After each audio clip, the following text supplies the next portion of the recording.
at a moment right now where we really have to pay attention. So I wanted to start.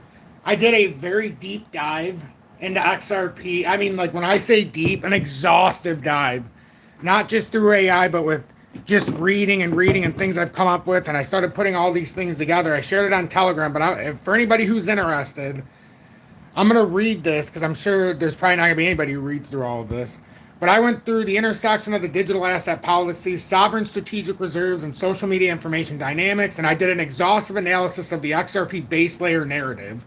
And like when I say exhaustive, it's exhaustive. I was up last night. I watched Michigan come back from 16 down. They'll probably be number one in college basketball when the rankings come out since Arizona lost to Kansas. And they ended up winning, I believe it was by 12. Now they're 23-1. So that I was watching that, and then obviously you're a little bit can't just fall asleep right after that. And my son slept all through the night. So I really did a deep dive, and we'll see. I'm gonna read through it today, and you're gonna see exactly what's going on. And it's gonna take a minute. It's probably gonna take me 10 or 15 minutes alone just to read that.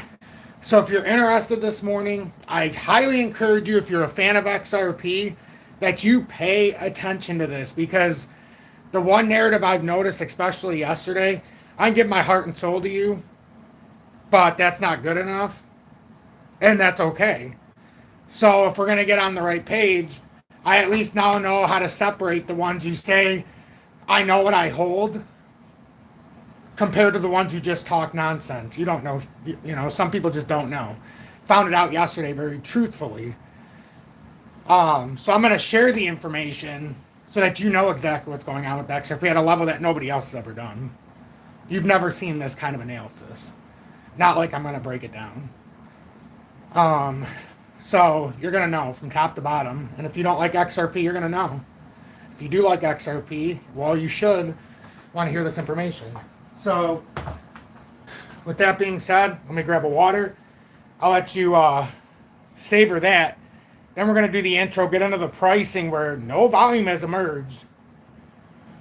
And we're going to find out what we need to do.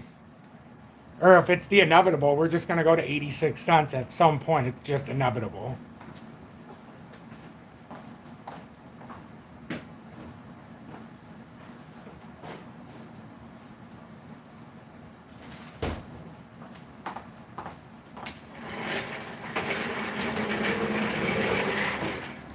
Good morning. 10:06 a.m. Eastern Standard Time on this Thursday, February 12th, 2026. I'm XRP Future Millionaire, and I reside in the great state of Michigan. For everybody who was in the class last night, I really appreciated seeing you there for the fourth class. A beautiful, beautiful, beautiful group. A lot of information. Now we move on to the next phase, and I'm very excited about it. But as we stand, XRP right now is sitting at $1.38.1, up 0.87% on the day. Very overbought in the stochastic, telling us that we've probably run out of room in the area. And the fact that we stayed within this part of the pattern is kind of concerning. XRP tried to break out, and the fact that it's now fallen back within can also be considered, well, not that it's fallen back in, but how fast, we made movement here. But when you come up and try to break out, you want to see some kind of evidence that we have the ability to keep going. And right now, if we're going to keep going, this is exactly what we needed to do. You come up and you almost create a shoulder here, right? You see it right here. So when you're looking at this, you start to have to figure in your head, well, if we're actually creating this pattern, certain dynamics have to be met. So if this ends up being a shoulder and this ends up working into a head, well, what parameter do we need? We need some kind of build up here to where this can be a shoulder. So this is doing what it needs to do. Now, ideally, you'd want it to come down here, come out, come down. And right when it gets to here, you see a candle. You'll see a spike. You just see a candle. And then this goes, and even if it's done, it works its way up to here, right about, it's going to come up to about here. And since it would have back tested this area, created shoulder, head, shoulder, out of a descending wedge, All good. The only thing that can ruin this, if it falls back within here, then we have to come all the way down here, retest $1.34, and then we can come out of it if it's going to break out bullish, which very well could happen because without the emergence of volume, it's kind of hard to just say it's going to take off unabated. But at the same time, we've talked about this a million times. If this moves up, it's probably going to be a volumeless push up. So you're not going to get the validation of the volume, and that's going to be exactly what tells you that it's a fake out, or that it's a dead man's bounce, or dead cat bounce, or a, bear trap, whatever you want to call it, bull trap. I don't really care what you call it, but on the way up, it would be a bull trap. But right now, it doesn't have any steam. So it's coming to a point where we're in an action moment. XRP is absolutely in an action moment. And some of the markets moved. But Bitcoin, I mean, it's right at 67K still. But this morning, as you know, came all the way up to the resistance. Basically everything we talked about yesterday happened. And I know there are a lot of skeptics in the audience when I said we could have a 7 or 8% move across the board. But that's exactly what happened. I mean, most things were up 7% when I woke up, 8%. H-bar's come down a little bit. V-chain's come down a little bit. XDC's cut in half from where it was at. XRP's come down a little bit. XLM still up 3.5%. But starting to rotate back down a little bit. So it wasn't just going to go straight up. We had to find out in a very hardcore way. Like, let's see what happens. Let's see if we can hold the back test. Like, Algo was up like 7%. It's nowhere near that now. I mean, that clearly looks like a head and shoulders that's going to come back and back test, which is exactly what it should do. You want to see a short-term head and shoulders. Back test this and then hold that 9 cent area. That's exactly what you'd be looking for, because then you can honestly see. Okay, well, we had enough to finally push out, even though there is, in theory, no freaking volume. And that's why it was so important after it fell out of the descending wedge here to identify that it was kind of in an extended channel, which gave it the ability to bounce back. It was doing exactly what it needed to do in the parameters. And this little move up here is what sealed it. By doing this, coming all the way back down and honoring this, I mean, it told us we had a chance. We didn't know this last night that it was going to come back down here and hold. I think it was last night when we were talking about that, actually. But it was good that we identified that area, so it showed us there was an extended consolidation that was still technically bullish in the channel. So it just extended out. Fuck does this?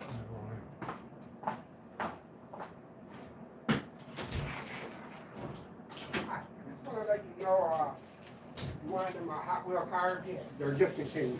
Oh, are they? Yeah, so I issued get a refund. Okay, thank you very All right, much. thank you. Have a good day.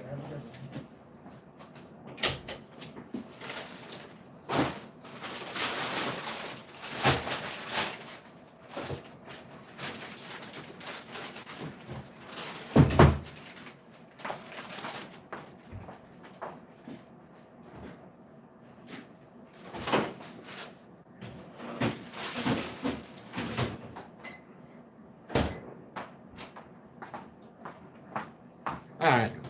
Continuing. Adrian, thank you so much for joining Tom's Army for your first month with the emoji badge of me being abducted by aliens. And that is my face superimposed on that emoji badge. I kid you not. Circa 2019. What was her name? Well, I think now she's Golden Creations because she creates she makes things. Very creative. Very creative. I knew her in a past cycle of interest that we used to do. I'm an entertainer by heart, I suppose. So she created me that circa 2019 before I was ever thought about on YouTube. There was a time before I did this, I actually used to play mobile gaming, and I was a very big I used to like mobile gaming. In the infant days.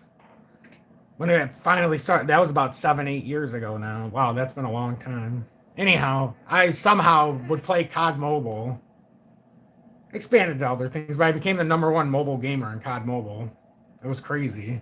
I don't know how it happened, but it happened. A lot of people would always be like, I don't even watch you for playing the game, even though you're really... But I watch you because of what you say, and it was like, I kind of hear that here a lot, too. But anyhow, thank you so much for that. Good memories, good memories. glad I can honor, what was her name? Ashley, I think. But I'm glad I can honor her by having that as my first month emoji badge. If anybody ever wonders why that's what it is. Mr. Stott, welcome in, and thanks for being in Tom's Honor 6+ months with the XP Predictor, along with William Hayes and Mrs. Stott. What an honor to have all of you in here. Jerry Clark, thanks for being in Tom's Honor for over 3 years with the XRP Diamond Hands badge. Juan, welcome in, my brother, and thanks for being in Tom's Honor for over 1 year with the I Told You So badge. This is your space, and people should abide by the rules and respect overall the audience. I 100% agree, and that's why we're bringing fire today. We're going to bring the facts. Canvas Podcast, welcome in, and thanks for being in Tom's Honor for over 1 year with the I Told You So badge, along with Crazy Paul. Jack Reek, good morning. FFH, good. FFK Hearst, good morning. Sue Cram, welcome in. Oh, wait a minute. What is this crap? Is this going to be another scamming audience? Well, I got a way to fix this, and I probably should have did this before, but let me go on to my YouTube studio real quick. I can't do it on here, otherwise you guys will be able to see me log in. So I have to do it on my phone. But I'm just going to put it to subscriber only commenting. So if you're not subscribed to my channel, well, I mean, you should subscribe to my channel. I'm just going to start doing that on the lives. I think that's fair. So you have to be subscribed to the channel to comment. And then if the spammers subscribe to the channel, then there's nothing I can do. We've already lost the battle once that starts happening, unfortunately. Okay, so here's my live. Okay, so I'll try to edit. Let's see the comments.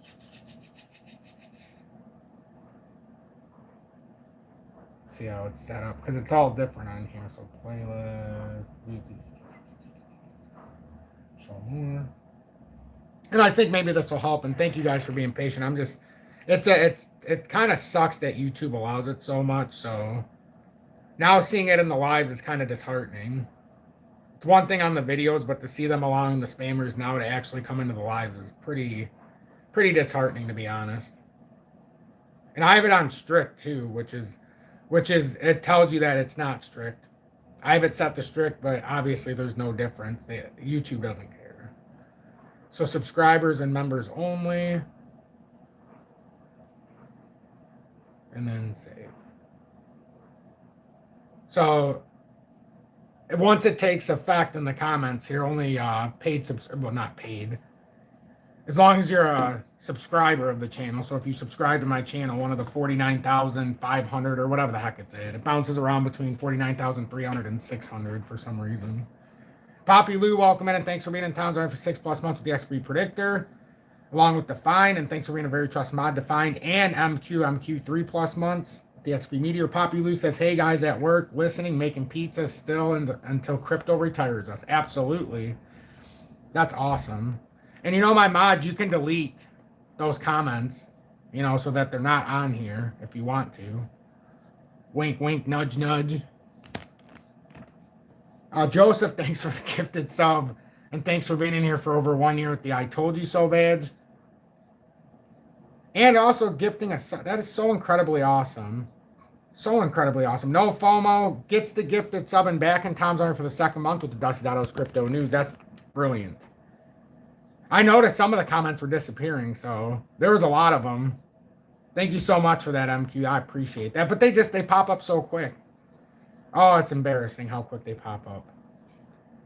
John Bugathorpe, Long Snack, welcome in, and thanks for being in Tom's Honor for over 1 year with the I Told You So badge. Oh, heck yeah. I use Sillajet. I don't use the, I use drops. I don't use the Tari stuff. But I've been using Sillajet, absolutely. And something's going on with that because I've been, my workouts, and just the way I've been able to do things, I've been hitting it pretty hardcore here lately. And it's like,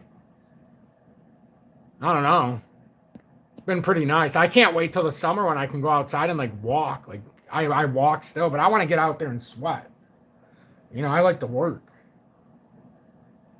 I agree with you though. The Sillajet, it's good. And had a nice workout this morning, I must say. I don't know, it's kind of hard. It probably doesn't come across on here at all. But it's been a lot of work going in. I'm anxious to see how it goes in the summer when I can do stuff. I'm using that's what I was talking about, the resin. That's why I don't like the resin. It tastes awful. But I'm somebody when it comes to the herbal stuff. I like the drops over anything if I can get it. Now, I like this stuff. It has 100 milligrams of caffeine, which is the only caffeine I have all day. So I have to have something. And it just helps too when it comes to, you're a health person, but it's a stick. Like you don't need water with it, but it's got your essential amino acids, and it's got that in with it. But man, that stuff I always take it when I drop my son off at school when I'm walking back to the car, and then when I get home to work out, your mind too. I love that kind of talk. I really do love the fitness.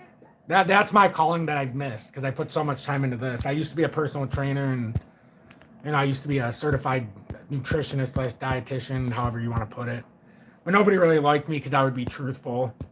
People would want to come in on a diet. I'm like, you can't go on a diet. It never works. It's got to be a lifestyle change.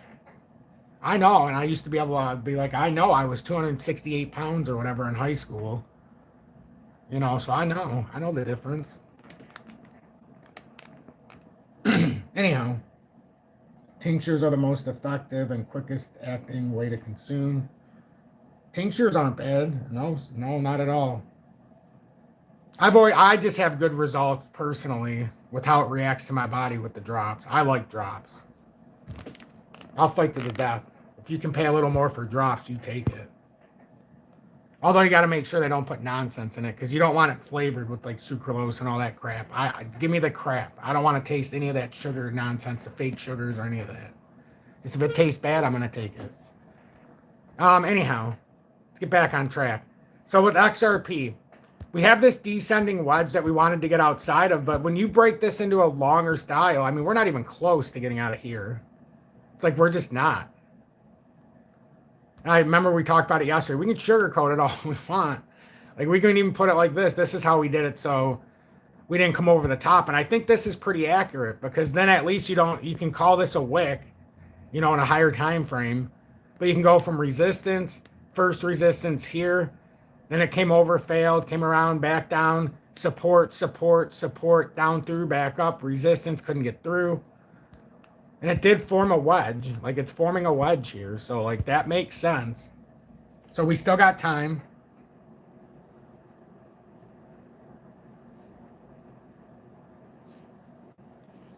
Oh, long snack. Wow, we've traveled a similar road. Was 300 pounds in high school and I was in school to be a personal trainer as well. And thanks for being in town for over 1 year. I told you so bad. Long snacks. Yeah, I became certified through 3 different places. There was, what the hell was it? The National Association of Fitness Train, or the National Fitness NFTA, the National Fitness Trainers Association, I think was one. The World Instructors Training Schools, because I decided to take like a 6-month course through Macomb Community College. And then I went through American Council of Exercise. So I was like 3 times certified, but I wanted to get the hands-on training too. And then I started off at a gym called Powerhouse Gym. That's right. It's the only place that would let me intern because what they don't tell you when you get certified is nobody wants you to come in. They don't want to train you. I mean, the people don't want to train you, and I understood it once I started. Why would you want to train your own replacement in a sense? Because if you train somebody and they know all your technique and they come into that gym, they're taking your clientele by. And like if you were at Bailey's where I went to later, they would hand you clientele, tell you they'd pay you a certain amount per hour. But then if you brought a client in, you would. There was just a whole bunch of nonsense and politicking that went into it. But I did that, but I broke my back when I was 23, so that was a short-lived thing. Only like a year or 2. Anyhow, $1.39. I mean, it's right in that area. We needed this dump down, as we talked about when we started. If we were going to do anything, we really needed a little bit of a reset here, and we got it in the smaller time frame. This is a very big, important candle here. It's very important. On these descending wedges, though, you'd expect these, prototypically, you expect these to break out. Like, to have a failure here would be pretty bad. Because we have a lot of upside here. From where we're at, we should have a lot of upside. That's the reality of the situation. With XDC, it's laying the framework here as well. It did exactly what I'm expecting XRP to do. Break out something like this. It's back testing perfectly right now.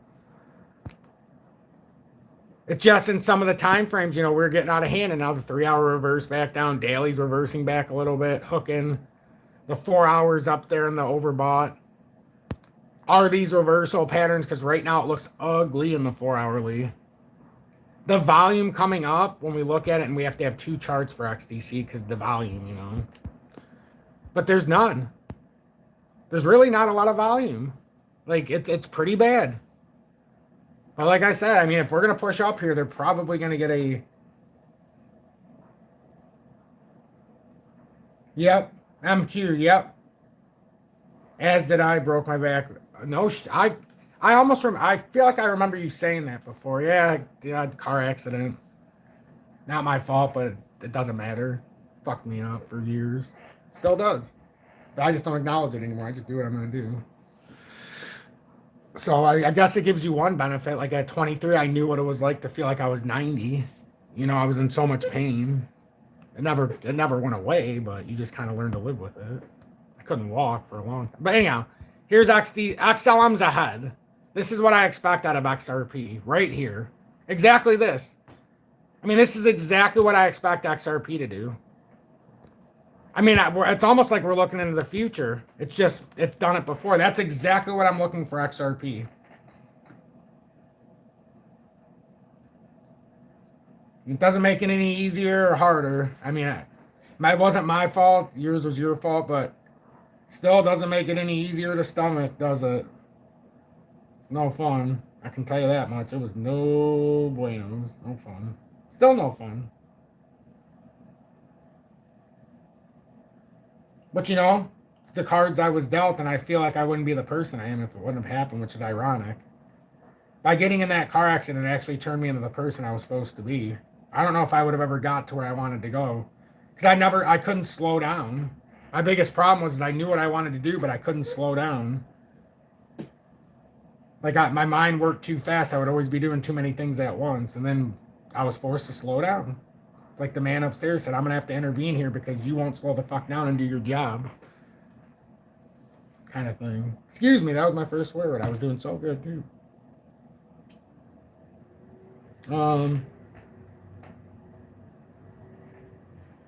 Yeah, I went through like 5 years of physical therapy. I would go Monday through Friday. Even when I first met Julie, I was still going like 3 or 4 days a week to physical therapy.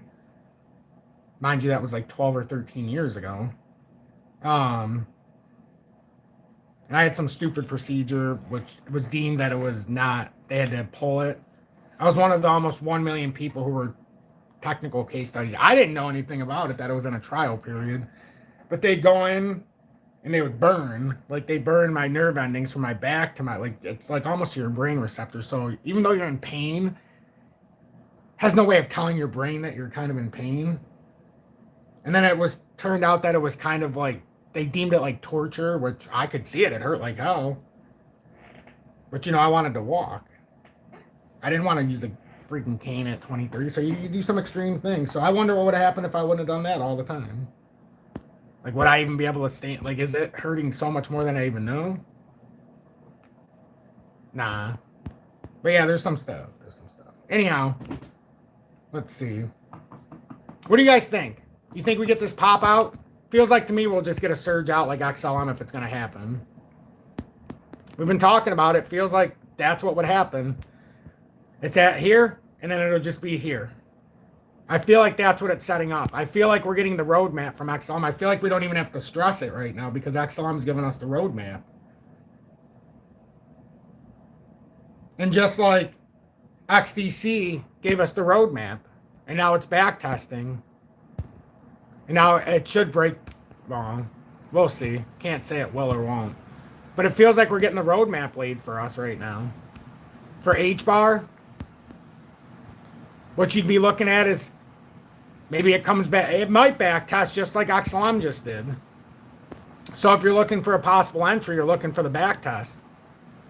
913. XLM popped up out of here real quick.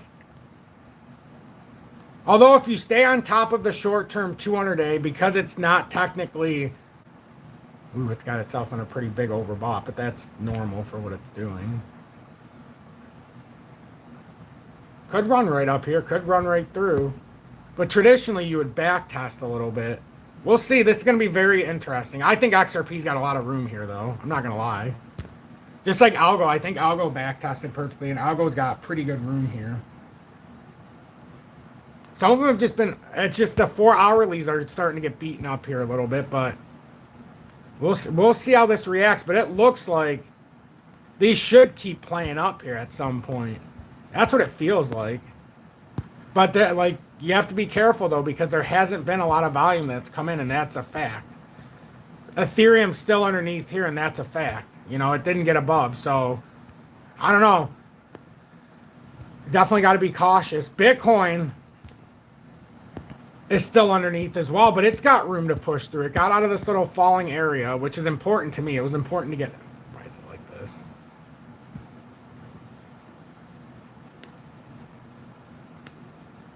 In trading view.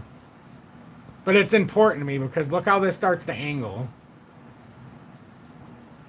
It's like something like this, but it's on top of it. If we can get above here, I mean, I could see it coming right back up to 71.5, or we'll see.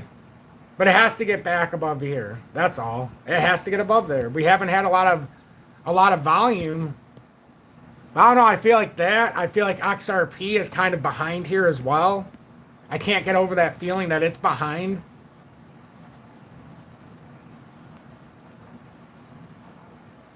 What's going on with the metals? Are they going to... Because if they fall today, we could find ourselves people getting a little afraid of risk off, and they go right back into risk on, and that's what you'd be looking for a short play, right? Like not a short trade, but like a short movement.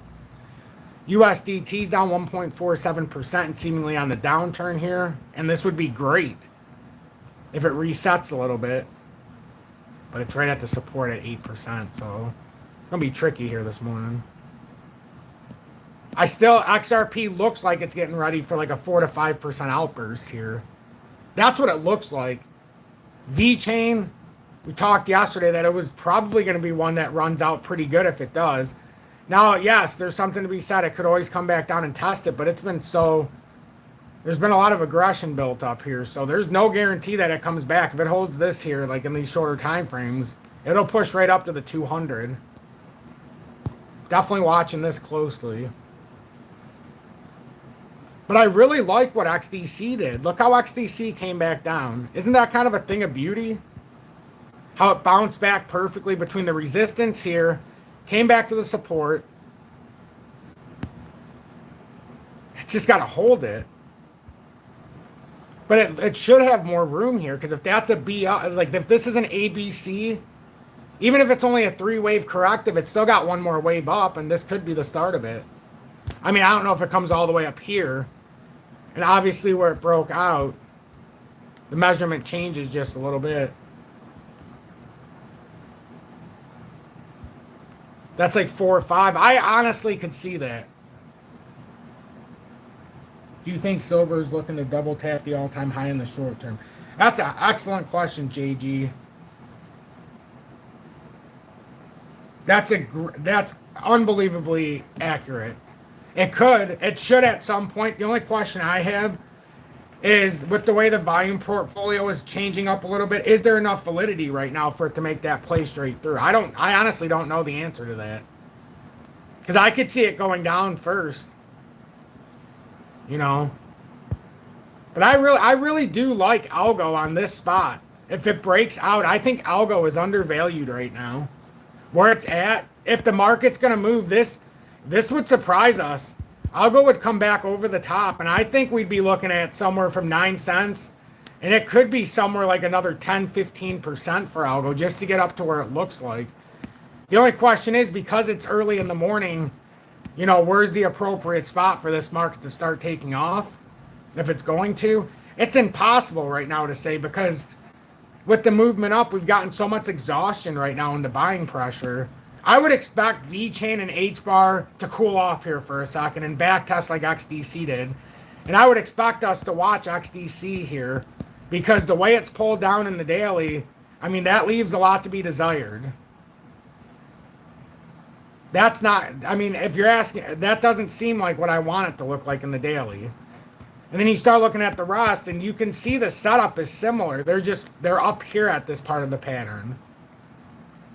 These necessarily aren't good when they start doing that. This very well could pull all the way back and come down to the bottom and then try again with the way that these patterns look like. Now with XRP, it seems behind. However, just because something's behind doesn't mean it has to play out. It could simply just not do it and then just come straight down. But it feels like XRP.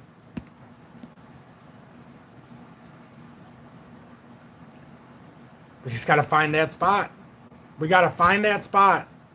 And right now that spot is inside this descending wedge. As long as it doesn't break it down, this would be the area. Like right now would be the appropriate area where it's at on the back test. That it already pulled down here to $1.37.7 quickly on a wick. Pulled back up. There's 25 minutes left. This would be the candle that all of a sudden it gets up to $1.40 in the next 25 minutes. And you're like, oh crap, that changes the whole trajectory of my thinking. So that's why this is an imminent candle. This is the one.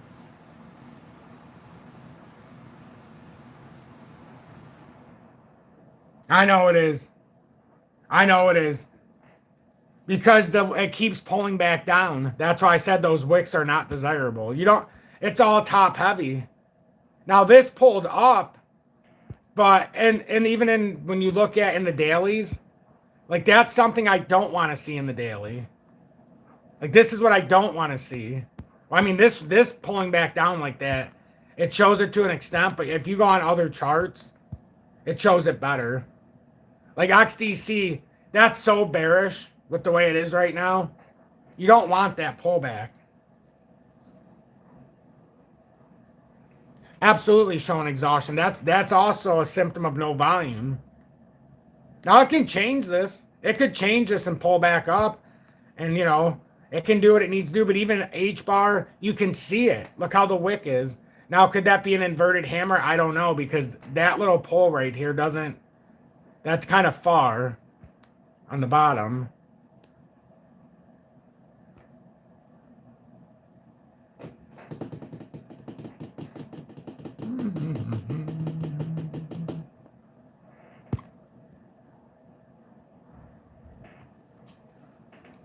I'll just say this is a dangerous area, is what I'll say.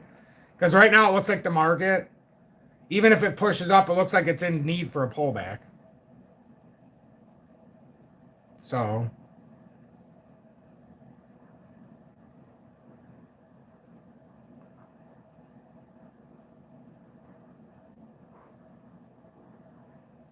Hold on. Calls may be monitored and recorded by DoorDash and service providers for quality. Hello? Hello. Hi, how are you? Good, how are you? I'm fine, thank you. This is Lorraine with your DoorDash order. Yep. I need you to go to our app for me and look at the pictures. They only have the, I don't want to put the message name wrong, the Hot Wheels in the Fast Pack. Oh, that's fine. The BHJA Blazer. Yeah, any of those are fine. It's for my son. He's autistic, so he just likes the Hot Wheels. Okay. I can go on here and try to. No, I went on here, but it's you can just pick whichever. That's fine. Okay, because I was going to say, if you have the picture and pull it and spread it apart, you can pick each one. Oh, okay. What do you want them to have? Oh yeah, there's a lot of them. Wow. But they do have the two sets. You can find them. Oh yeah, I see it. Okay. What is that one? Oh yeah, I see the one you're talking about. Yeah, that one's nice. You can get that one that you were talking about. He would like that. The one with the purple at the top. Yeah. Yep. Okay. Thank you. Thank you very much. You're welcome. Bye. Sorry about that. So, if you're watching this morning, you got to wait for a reset here. We've got to see what the market's doing. There was no volume. The way it's pulling back, this could be very much a trap. I wouldn't do anything right now. I would just let this kind of play and see how it shakes out here. So what we can do right now is I want to read through this. Some people are going to leave. I put this together. It's a very, very, very, very, very, very, very long. It's very long. So, and when I say long, it's long. So, I mean, so this is the intersection of digital asset policy, sovereign strategic reserves, and social media information dynamics. And if you're interested in XRP and you want to know exactly what you're holding and what goes into play, take the time to listen to this. I encourage it. So, an exhaustive analysis of the XRP base layer narrative, introduction to the digital asset macroeconomic environment. The global digital asset ecosystem in the first quarter of 2026 occupies an unprecedented intersection of sovereign macroeconomic policy, institutional financial architecture, and decentralized social media information dynamics. Following a series of landmark legislative and executive shifts through 2025, most notably the implementation of a comprehensive federal regulatory framework for stablecoins and the initiation of a formal United States strategic Bitcoin reserve, the cryptocurrency market has irreversibly transitioned from a speculative technological periphery to a central, highly contested pillar of global financial strategy. However, the institutional maturation has not eliminated the volatile, algorithmic information dynamics that have historically characterized the cryptocurrency industry. Decentralized social media platforms remain highly potent vectors for information dissemination, where nuanced institutional commentary, macroeconomic postulation, and complex legislative developments are frequently synthesized into viral, hyperbolic assertions and engineered to maximize user engagement. A quintessential manifestation of this phenomenon is the viral dissemination of social media claims specifically formatted for platforms like Facebook, Twitter, suggesting that Morgan Creek Capital Management Chief Executive Officer Mark Yusko delivered a bombshell revelation regarding the imminent utilization of the XRP token as a foundational base layer for a United States central bank digital currency. As a modernized national banking system, such narratives are systematically constructed to trigger algorithmic amplification, utilizing emotionally charged typographical urgency, the emoji, blah, blah, blah. I'm sure you guys can go to that. To comprehend the underlying mechanics, factual validity, and broader macroeconomic implications of such viral narratives, it is necessary to conduct an exhaustive, multidimensional analysis of the foundational facts. So, like, when you go through, you start reading through this, and it kind of, it'll put this through if you're willing to listen. It puts it together, and then you kind of have to go through because we get told a lot of nonsense. So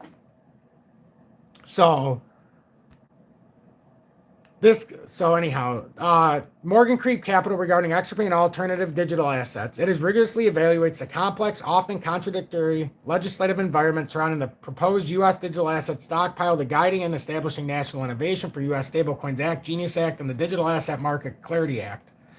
Furthermore, the report explores the broader ideological friction between single asset Bitcoin maximalism and multi-asset sovereign reserve models. Finally, it delineates the sophisticated mechanisms through which organic market optimism is frequently co-opted by both engagement-driven marketers and malicious cyber threats actors operating on major social networks. Through this exhaustive evaluation, the report provides a definitive expert-level assessment of XRP's actual institutional viability against the complex backdrops of the contemporary U.S. digital asset policy, deconstructing the Morgan Creek narrative, institutional reality versus viral amplifications, the viral assertion that Mark Yusko has formally endorsed a predicted XRP's imminent deployment as a base layer for a national CBDC represents a fundamental distortion of his actual investment philosophy, public statements, and the operational mandate of his firm. Morgan Creek Capital Management, an institutional investment firm historically focused on digital asset infrastructure and foundational protocol layers, maintains a strict, publicly articulated stance regarding the specific decentralized assets it holds within its index portfolio, index fund, and bespoke portfolios. The reality of Morgan Creek's asset allocation strategy, extensive analysis of recent public statements, including detailed interviews on platforms such as the Paul Barron Network, the Good Morning Crypto Show, and the Milk Road podcast, reveals that Morgan Creek Capital does not possess any financial exposure to the XRP token. Yusko has explicitly and repeatedly stated that the firm's primary fiduciary mandate is to invest its foundation digital asset infrastructure. This strategic imperative results in substantial portfolio allocations in Bitcoin, moderate allocations in high throughput layer 1 protocols like Solana, and minimal, highly measured exposure to Ethereum. Conversely, XRP, along with related assets such as Stellar XLM, was deliberately and transparently excluded from Morgan Creek's flagship cryptocurrency index fund due to persistent institutional concerns regarding their high level of architectural and governance centralization. Yusko has publicly criticized XRP for lacking the requisite decentralization necessary to function as an immutable, trustless financial ledger, consistently arguing that Bitcoin represents a far superior technologically secure solution for a foundational global financial base layer. Furthermore, Yusko has noted a distinct observable lack of organic developer demand for the XRP ledger among the founding group's venture capital syndicates and infrastructure builders routinely evaluated by his firm. During a widely circulated interview on the Paul Barron Network, Yusko drew a direct critical parallel between the lack of institutional demand of XRP and the speculative meme-driven nature of assets like Dogecoin. According to Yusko's explicit criteria, Morgan Creek Capital would only consider altering the thesis and allocating capital to XRP if the network successfully achieved its most ambitious structurally complex statement goals, fully displacing the SWIFT network while securing concurrent comprehensive adoption by Tier 1 traditional banking institutions such as JP Morgan, Chase and Bank of America. To contextualize Morgan Creek's actual investment posture versus the viral social media claims, and a lot of people, you know what's funny? Most people are going to leave during this, and that's fine. But I'm going to feel vindicated when I read this because it's going to prove to me even more that the focus needs to be somewhere else. With the understanding, with the price is one thing, but we have to focus on more things. Because a lot of people make the claim, we know what we hold. No, you don't. You couldn't even care less. The following table delineates the firm's perspective on various digital asset classifications, specific assets, Morgan Creek Capital investment posture, stated institutional rationale. Its primary base layer is Bitcoin, heavy allocation, viewed as the ultimate decentralized base layer for capital formation, the optimal solution for a trustless financial standard. They had a high throughput infrastructure for Solana, fair amount, moderate allocation, recognized for robust infrastructural development, and the capacity to outperform traditional treasury management yields. Their smart contracts pioneers through Ethereum, tiny bit, minimal allocation maintained due to its status as a dominant DeFi and NFT host. Despite concerns over scaling and centralization relative to Bitcoin, corporate payment ledgers, XRP, Stellar, XLM, zero allocation, explicit exclusion, excluded due to a perceived high level of centralization, lack of organic founding group demand, and failure to demonstratively replace SWIFT to date. Speculative mean assets, Dogecoin, zero allocation, viewed as lacking foundational infrastructure utility, used as a comprehensive baseline for assets lacking developer demand. The origin of the bombshell rumor. Are you kidding me? Like, can I not get any calls? Like, now it's about probably my son's trip. Hello? Good morning. This is Maya calling from the recorded line. I'm doing good. I'm just in the middle of work. I'll be really brief. I was just calling in regards to your token honors account recognition of the value honors number. Mm-hmm. And as a part of your member benefits, your account was selected for a future getaway at our highest level discount. We were invited out to places like Orlando, Nah, I'm not interested in any of that right now. My son's got a bunch of medical issues. I'm not going to be traveling for a while. I'm not coming there on pleasure. I'm coming there for his medical. Yeah. Anyhow.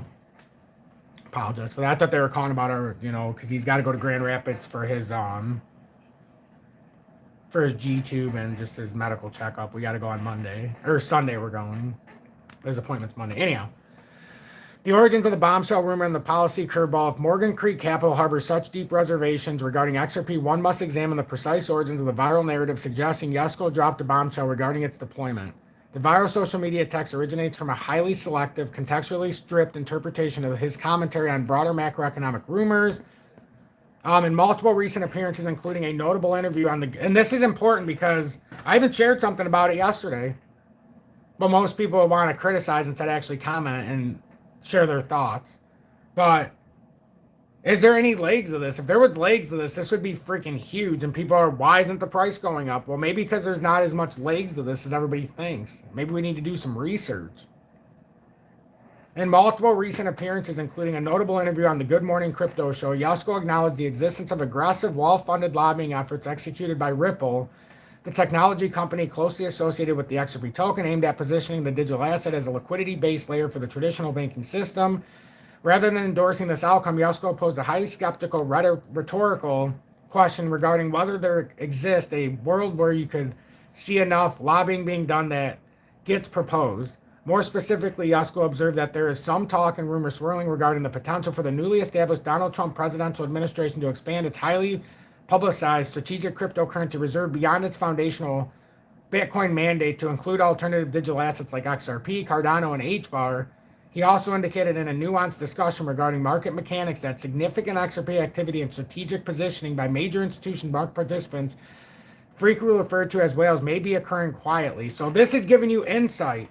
Like, pay attention to this. As much as they downplay it, as you start digging deeper into them and start actually watching more and more stuff.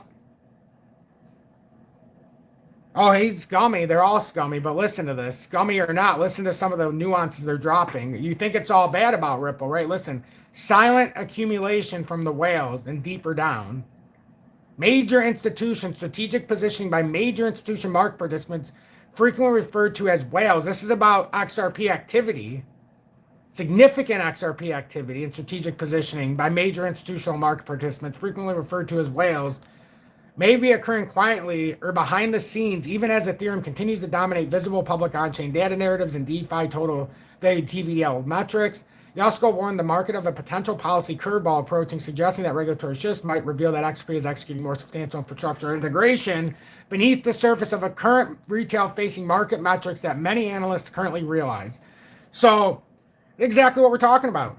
They're criticizing this, but they know that the policy is changing in XRP's favor with Ripple and the ledger. I told you I was up. I thought this was a home run if anybody actually was willing to listen. And I'm going to read it fast because it takes a long time. So let me read this part again. So, significant XRP activity and strategic positioning by major institutional market participants, frequently referred to as whales, even as Ethereum continues to dominate, or may be occurring quietly or behind the scenes, even as Ethereum continues to dominate visible public on-chain data narratives and DeFi total value lock TVL metrics. Yasko warned the market of a potential policy curveball approaching. Turn on your eyes and ears, suggesting that regulatory shifts might reveal that XRP is executing more substantial infrastructural integration beneath the surface of current retail-facing market metrics than many analysts currently realize. And this is the harshest critic saying there's some fishy shit going on that they're going to start, it's shifting towards them. However, social media aggregators and community proponents effectively weaponize these speculative analytical observations by meticulously stripping away Yasko's explicit criticism of XRP centralization, ignoring his firm's refusal to purchase the asset, and conflating rumors of lobbying with an imminent government mandate. Content creators manufactured a false, highly engaging endorsement. The transition from Yasko acknowledging the existing of political lobbying to a viral Facebook headline declaring XRP could be ordered for CBD-based layer is a textbook manifestation of asymmetric information dissemination, specifically engineering to maximize algorithmic engagement among retail investors desperate for institutional validation. The CBDC paradox. Legislative prohibitions and federal policy trajectories. The most glaring factual contradiction embedded within the viral Facebook narrative is specific assertion that XRP would be mandated to serve as the base layer for United States central bank digital currency, CBDC. This claim operates in direct, verifiable opposition to the established legally binding policy trajectory of the current U.S. federal government, which has taken historic steps to systematically dismantle any foundational architecture that could support a sovereign CBDC. The executive and legislative ban on central bank digital currencies in January 2025, shortly after his inauguration, President Trump signed a sweeping executive order explicitly prohibiting the federal government, including the Department of Treasury and the Federal Reserve, from engaging in the research, development, testing, or issuance of a central bank digital currency. So put that in your pipe and smoke it. For all the people that say Trump didn't do this, he absolutely did. This executive action was not an isolated mandate, but rather the culmination of robust multi-year legislative momentum within the U.S. Congress aimed at curtailing the expansion of state-controlled financial surveillance capabilities. In July of 2025, the House of Representatives passed the Central Bank Digital Currency Anti-Surveillance State Act by highly contested vote of 219 to 210. This pivotal piece of legislation was specifically designed to formally forbid the Federal Reserve from issuing a digital currency directed to individual citizens, also further advancing the digital or the private digital dollar, which we've already started, but we'll go into that later.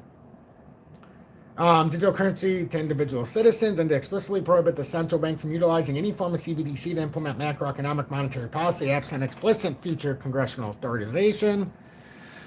Underscoring the national security implications of the debate, the bill was subsequently appended to the fiscal year 2026 National Defense Authorization Act, NDAA, reflecting a consolidating consensus among key lawmakers against the deployment of state-controlled digital ledgers. Mark Yasko himself is a highly vocal, philosophically grounded critic of CBDCs. He has publicly articulated severe concerns regarding the centralization fears inevitably associated with the government-backed digital currency, warning investors that sovereign authorities might attempt to aggressively restrict or penalize the use of private dollar-backed stablecoins such as Circle's USDC or Tether's USDT, which would also include RLUSD. They don't have to say it, but it would, in order to artificially force citizens into a state-issued, highly surveilled alternative.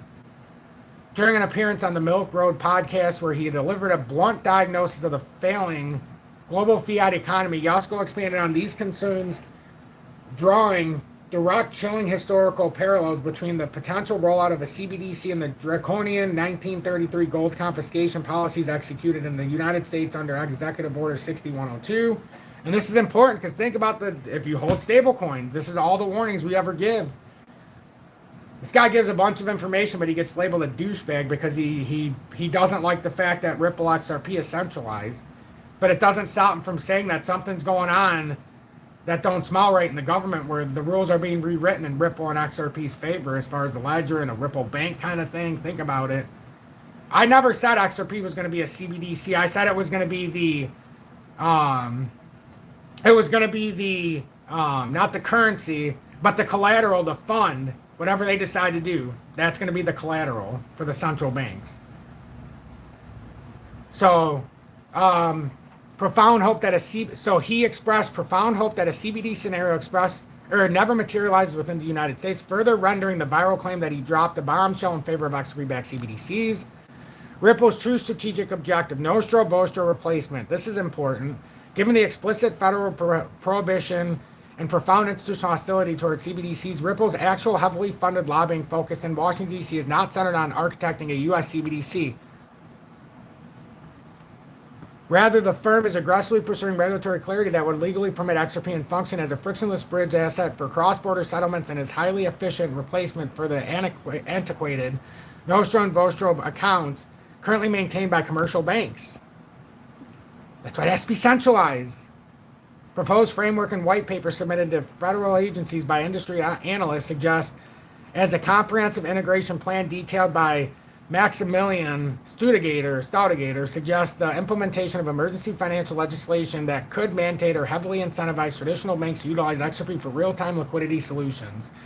The macroeconomics justification for this lobbying effort is staggering. An estimated $1.5 trillion in dormant capital is currently locked in correspondent bank accounts globally facilitate slow, expensive cross-border transfers.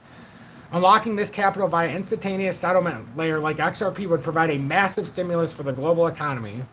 To achieve this, proponents have outlined necessary executive and agency actions, including directing the Department of Justice, DOJ, Securities and Exchange Commission, SEC, and the Treasury to definitively classify XRP as a payment asset rather than a security recommendation included. And think about this. And I'm not even giving you the full amount of nostro. That's just what's setting dormant. But just listen to how this builds up. A lot of people thought I was probably bashing XRP, but listen how I'm bashing it as a CBDC. It's so much bigger than that. It's not a CBDC. It's so much bigger. CBDC's limited. This isn't. So hear this again. To achieve this, proponents To achieve this, proponents have outlined necessary executive and agency actions, including directing the Department of Justice, the DOJ, the Securities and Exchange Commission, SEC, and the Treasury to definitively classify XRP as a payment asset rather than a security, which is why the lawsuit had to happen. Recommendations include introducing a neutral mediation panel to allow the SEC to gracefully exit its protracted multi-year litigation against Ripple without suffering severe political backlash, therefore lifting the contact ban that currently suppresses domestic XRP adoption. Therefore, the viral social media post hyper-focus on a CBDC base layer demonstrates a profound, likely intentional misunderstanding of both U.S. monetary policy and Ripple strategic enterprise objectives in 2026. The U.S. government has decisively, legislatively chosen privately and sued highly regulated stablecoins over a CBDC, a reality fundamentally commented or cemented by the passage of the Genius Act. Why did Ripple have to create an RLUSD? You see it. Why does RLUSD have backings of gold? You know why, because coming up in the new Clarity Act, if you don't have X amount of dollars in gold, you can't even hold the stable coin to the public. That's why Tether has gained it has more than 7 countries, or I think it might be up to 20 different countries. Tether holds more gold than 20 different countries. Entire holdings, because that's part of the. Anyhow, we'll keep going. The U.S. government is decisively blah blah blah, fundamentally cementing the Genius Act, cementing the U.S. dollar via digital asset infrastructure to fully comprehend why a U.S. central bank digital currency-based layer is technologically and politically obsolete. One must conduct a thorough analysis of the guiding and establishing national innovation for U.S. Stablecoins Act, colloquially known as the Genius Act. And who better than me to deep dive it even farther? Passed by the House of Representatives with a commanding 308 to 122 margin, clearing both chambers of Congress, and subsequently signed into law by President Trump on July 18, 2025, the Genius Act established the first comprehensive, globally recognized national regulatory regime for payment stablecoins. Strategic reserve status and sovereign debt mechanics. The Genius Act is not merely a consumer protection bill. It represents a sophisticated, highly strategic macroeconomic maneuver designed to utilize decentralized blockchain technology to reinforce, perpetually sustain the global hegemony, whatever the hell that word is, of the United States dollar. Hegemony. The legislation strictly mandates that all stablecoin issuers operate within U.S. jurisdiction, maintain 100% reserve-backed, utilizing highly liquid, pristine assets, primarily defined as actual U.S. dollars held in insured depositories and short-term U.S. Treasury bills. By legally enforcing these stringent reserve requirements, the U.S. government has effectively engineered a massive digital native demand sink for U.S. sovereign debt. Now, let me ask you a question. Do you think that had anything to do with gold's big run-up in silver because you have to have assets backing this now? Might have something to do with it. Nobody talks about it, but that's what's happened with the stablecoin because it is in the Clarity Act. They have to do this. They become obsolete. Interesting when you dig a little bit deeper here now, isn't it? But everybody's focused on all the bullshit. Hearsay, go to 10,000 here and there, nothing in between. Anyhow, by legally reinforcing these stringent reserve requirements, U.S. government, blah, blah, blah, sovereign debt as global decentralized finance, DeFi protocols, Web3 applications, and borderless commerce platforms continue to scale exponentially. The underlying organic demand for compliant dollar-pegged stablecoins inherently and automatically drives massive institutional demand for U.S. treasuries. This legislative architecture effectively weaponizes global cryptocurrency adoption to bolster the dollar's increasingly challenged status as the world's primary reserve currency, providing a vital counterweight to international de-dollarization efforts. Regulatory architecture oversight in the yield debate. Under the sweeping provisions of the Genius Act, stablecoin issuers boasting total issuances exceeding the 10 billion threshold are subject to direct, intensive federal oversight, predominantly executed by the Office of the Comptroller of the Currency, OCC. That's basically like OSHA of the digital space. Tier 1 issuers are held to the heightened regulatory standard, while smaller entities and nascent startups are permitted to opt into subsequently similar, though slightly more flexible, state-level regulatory regimes. Federal regulators have been vested with expansive enforcement powers, including the authority to issue immediate cease and desist orders and initiate several penalty actions against non-compliant actors. National scarcity perspective, the legislation explicitly subjects all permitted stablecoins issuers to the Bank Secrecy Act. This clearly obligates issuers to establish highly effective, audible anti-money laundering AML programs, rigorous sanctions compliance protocols, comprehensive risk assessments, and robust customer identification procedures, KFC. Furthermore, all stablecoin issuers must possess the verifiable technical capability to instantaneously freeze, seize, or technologically burn payment stablecoins when legally required by lawful orders from federal law enforcement. Which means if you own a stablecoin and they deem you to be a criminal, they have to possess the ability to not only take it away, but to wipe it out. We've lost 25% of the audience since I started reading this. Embarrassing. By lawful orders, blah, blah, blah, executed, by lawful orders from federally law enforcement, this provision effectively grants the federal government the surveillance and control capabilities it desires from a CBDC, but executed through the highly effective infrastructure of private enterprise, negating the need for a state-run ledger. The legislation also provides profound market clarity by explicitly stating that permitted payment stablecoins are neither securities nor commodities, effectively removing them from the jurisdictional preview of the SEC. However, a significant ongoing legislative debate counters on the generation of yield. While the Genius Act strictly prohibits the direct payments of interest or other remuneration on payment stablecoins by the issuers themselves, intricate, highly financed lobbying efforts by the traditional banking industry have sparked intense debates regarding the legality of third-party reward structures, affiliate yield generation, and integration with decentralized protocol. Traditional banks view stablecoin yield as direct accidental threat to their traditional deposit base and are vigorously lobbying to amend broader market structure bills, such as the Clarity Act, to implement additional prohibitions on stablecoins. But everybody says it's a good thing, the Clarity Act. Just that sentence alone should scare the hell out of you.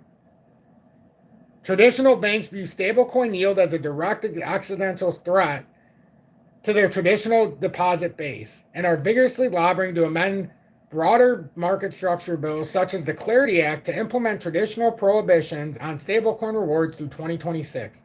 In the event of an issuer's insolvency or bankruptcy proceedings, the Act ensures that the retail and institutional stablecoin holders maintain absolute priority over all claims, establishing a vital consumer protection baseline. To concisely summarize the sprawling implications of this legislation, the following table breaks down the core provisions of the Genius Act, since nobody ever wants to understand it and always tells me why these are good things, especially the Clarity Act. Downstream strategic effects, legislative provisions, technical mandate under the Genius Act, macroeconomic and strategic implication. Asset backing reserve mandatory, 100% reserve backing strictly within highly liquid assets, U.S. dollars, short-term U.S. treasuries, monthly public disclosures. And you could say, your gold, so liquid. You can make them liquid. Disclosure required. Manufacturer's perpetual digitally native institutional demand for U.S. sovereign debt actively defends the USD's global reserve status against international currency competition. Federally regulatory oversight, direct supervision by the Office of the Comptroller of the Currency, OCC, for all issuers exceeding $10 billion in circulation. Seamlessly integrates major stablecoin issuers into the traditional legacy banking regulatory apparatus, legitimizing digital dollar. Legal classification for permitted payout or payment. Stablecoins are explicitly excluded from classification as securities or commodities. Completely removes SEC enforcement ambiguity and litigation risk for dollar pegging or dollar peg digital assets, fostering corporate adoption. National security and AML. Issuers are strictly subject to the Bank Secrecy Act, mandatory technical capacity to freeze, seize, or burn assets upon lawful federal order, provides U.S. law enforcement with devastatingly effective tools to combat illicit finance and enforce global sanctions without requiring the creation of a controversial state-run CBDC.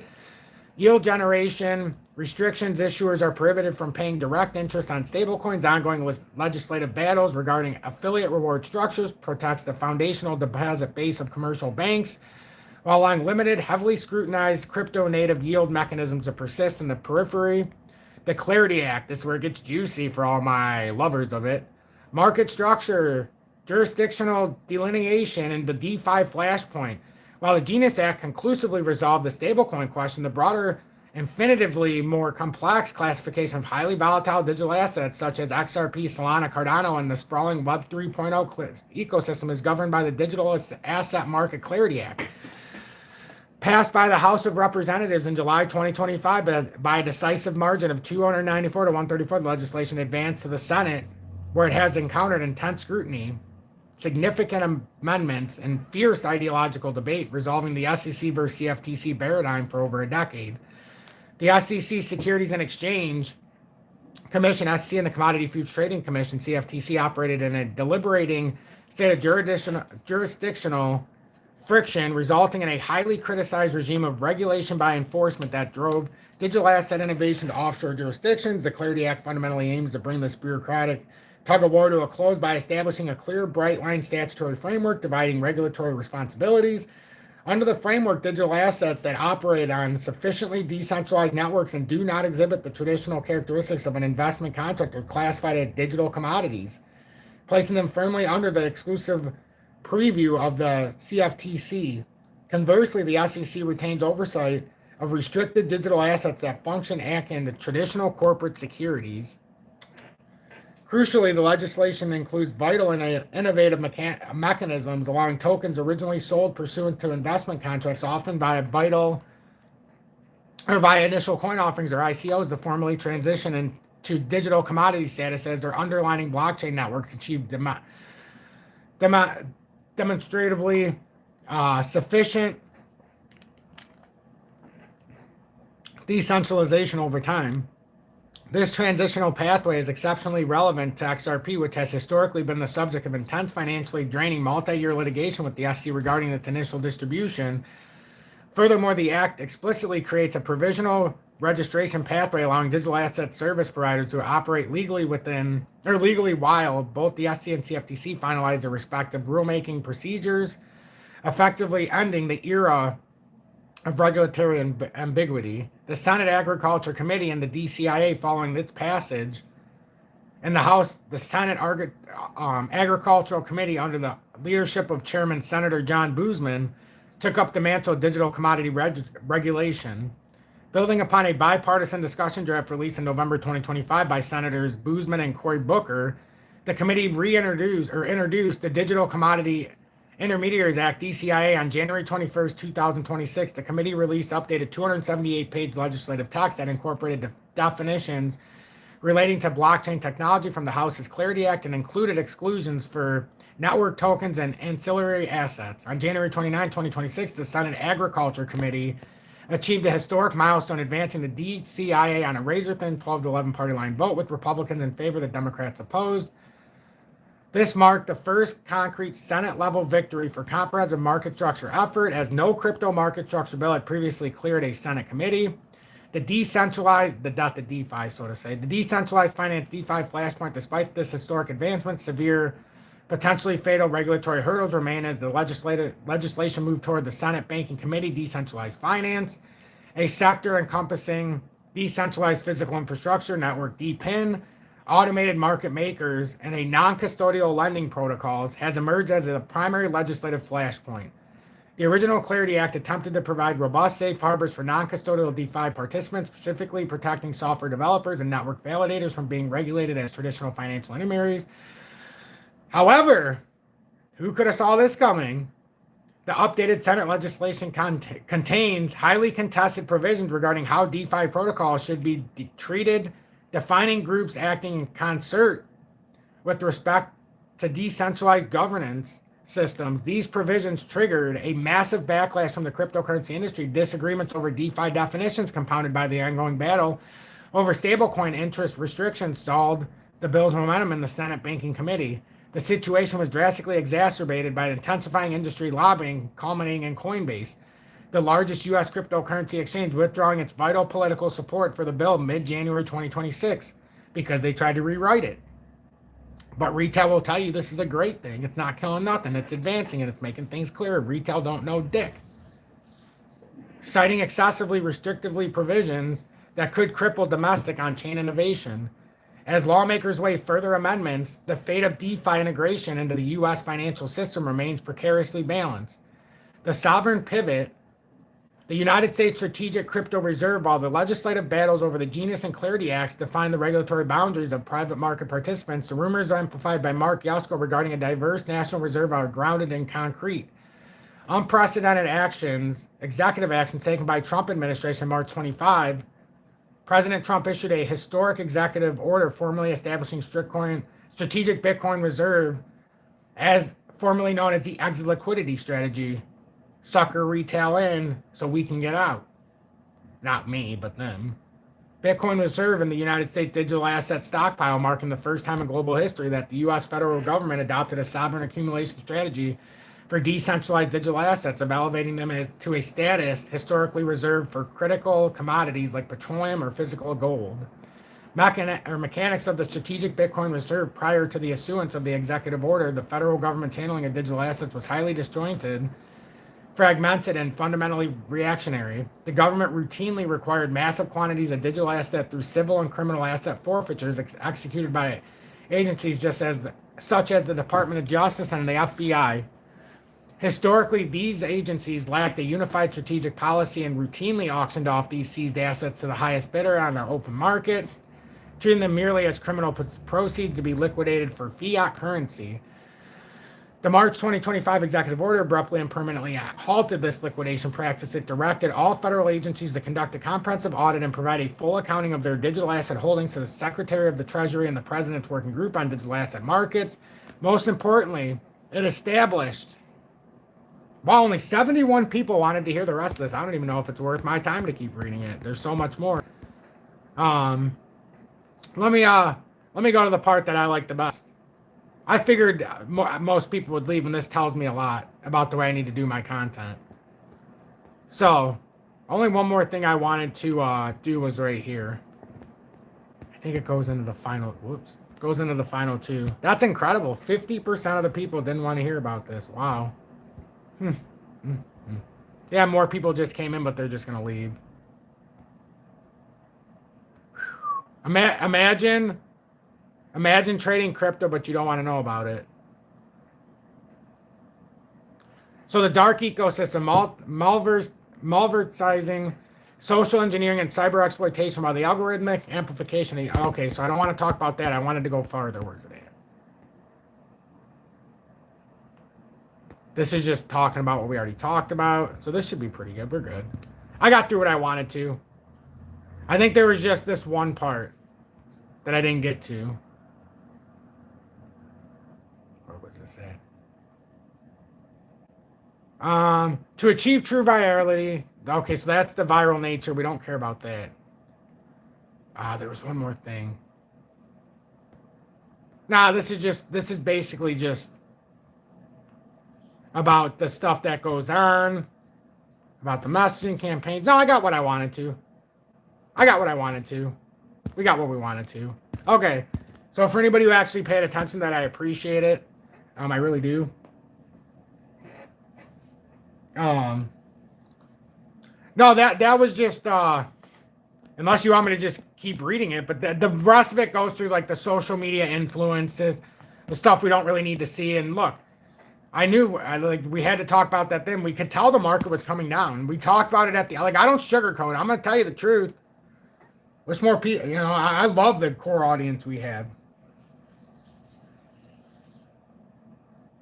I was listening and you were confirming what I've been looking into and studying. Thank you. Oh, wow. Okay. Well, Bearded Viking, thank you so much for that. Vote of confidence with many others as I'm reading through here. No, Venice, not to the degree like we see with Ripple XRP. There's something deep going on there. It's not really talked about by a lot of people because they want to criticize it, but there's something big going on. But with the volume portfolio, even though this looks like it wanted to break out, that's why we say, even if it's going to, it's coming right back to the bottom. There was no, MQ came in here perfectly today too and helped to emphasize what I started out with. Like, there is no volume. XRP, like in the title, XRP spiraling low volume warning, must reclaim $1.56 or 86 cents is inevitable. And it is. Even if we reclaim $1.56, we still got work to do. But that's in the short bunch. So I guess I should share this part. Since I read through all of that, I want to kind of go through like how social media exploits things. And so by 2026, comprehensive cybersecurity analysis indicate that Facebook and other major social networks remain the absolute primary hunting grounds for highly sophisticated automated cryptocurrency scams and malware distribution networks that Telegraph and Google forms evasion vectors. Criminal syndicates operating globally routinely execute massive automated email and social media messaging campaigns promising sudden life-changing cash payouts or claiming the discovery of lost cryptocurrency wallets belonging to the victim.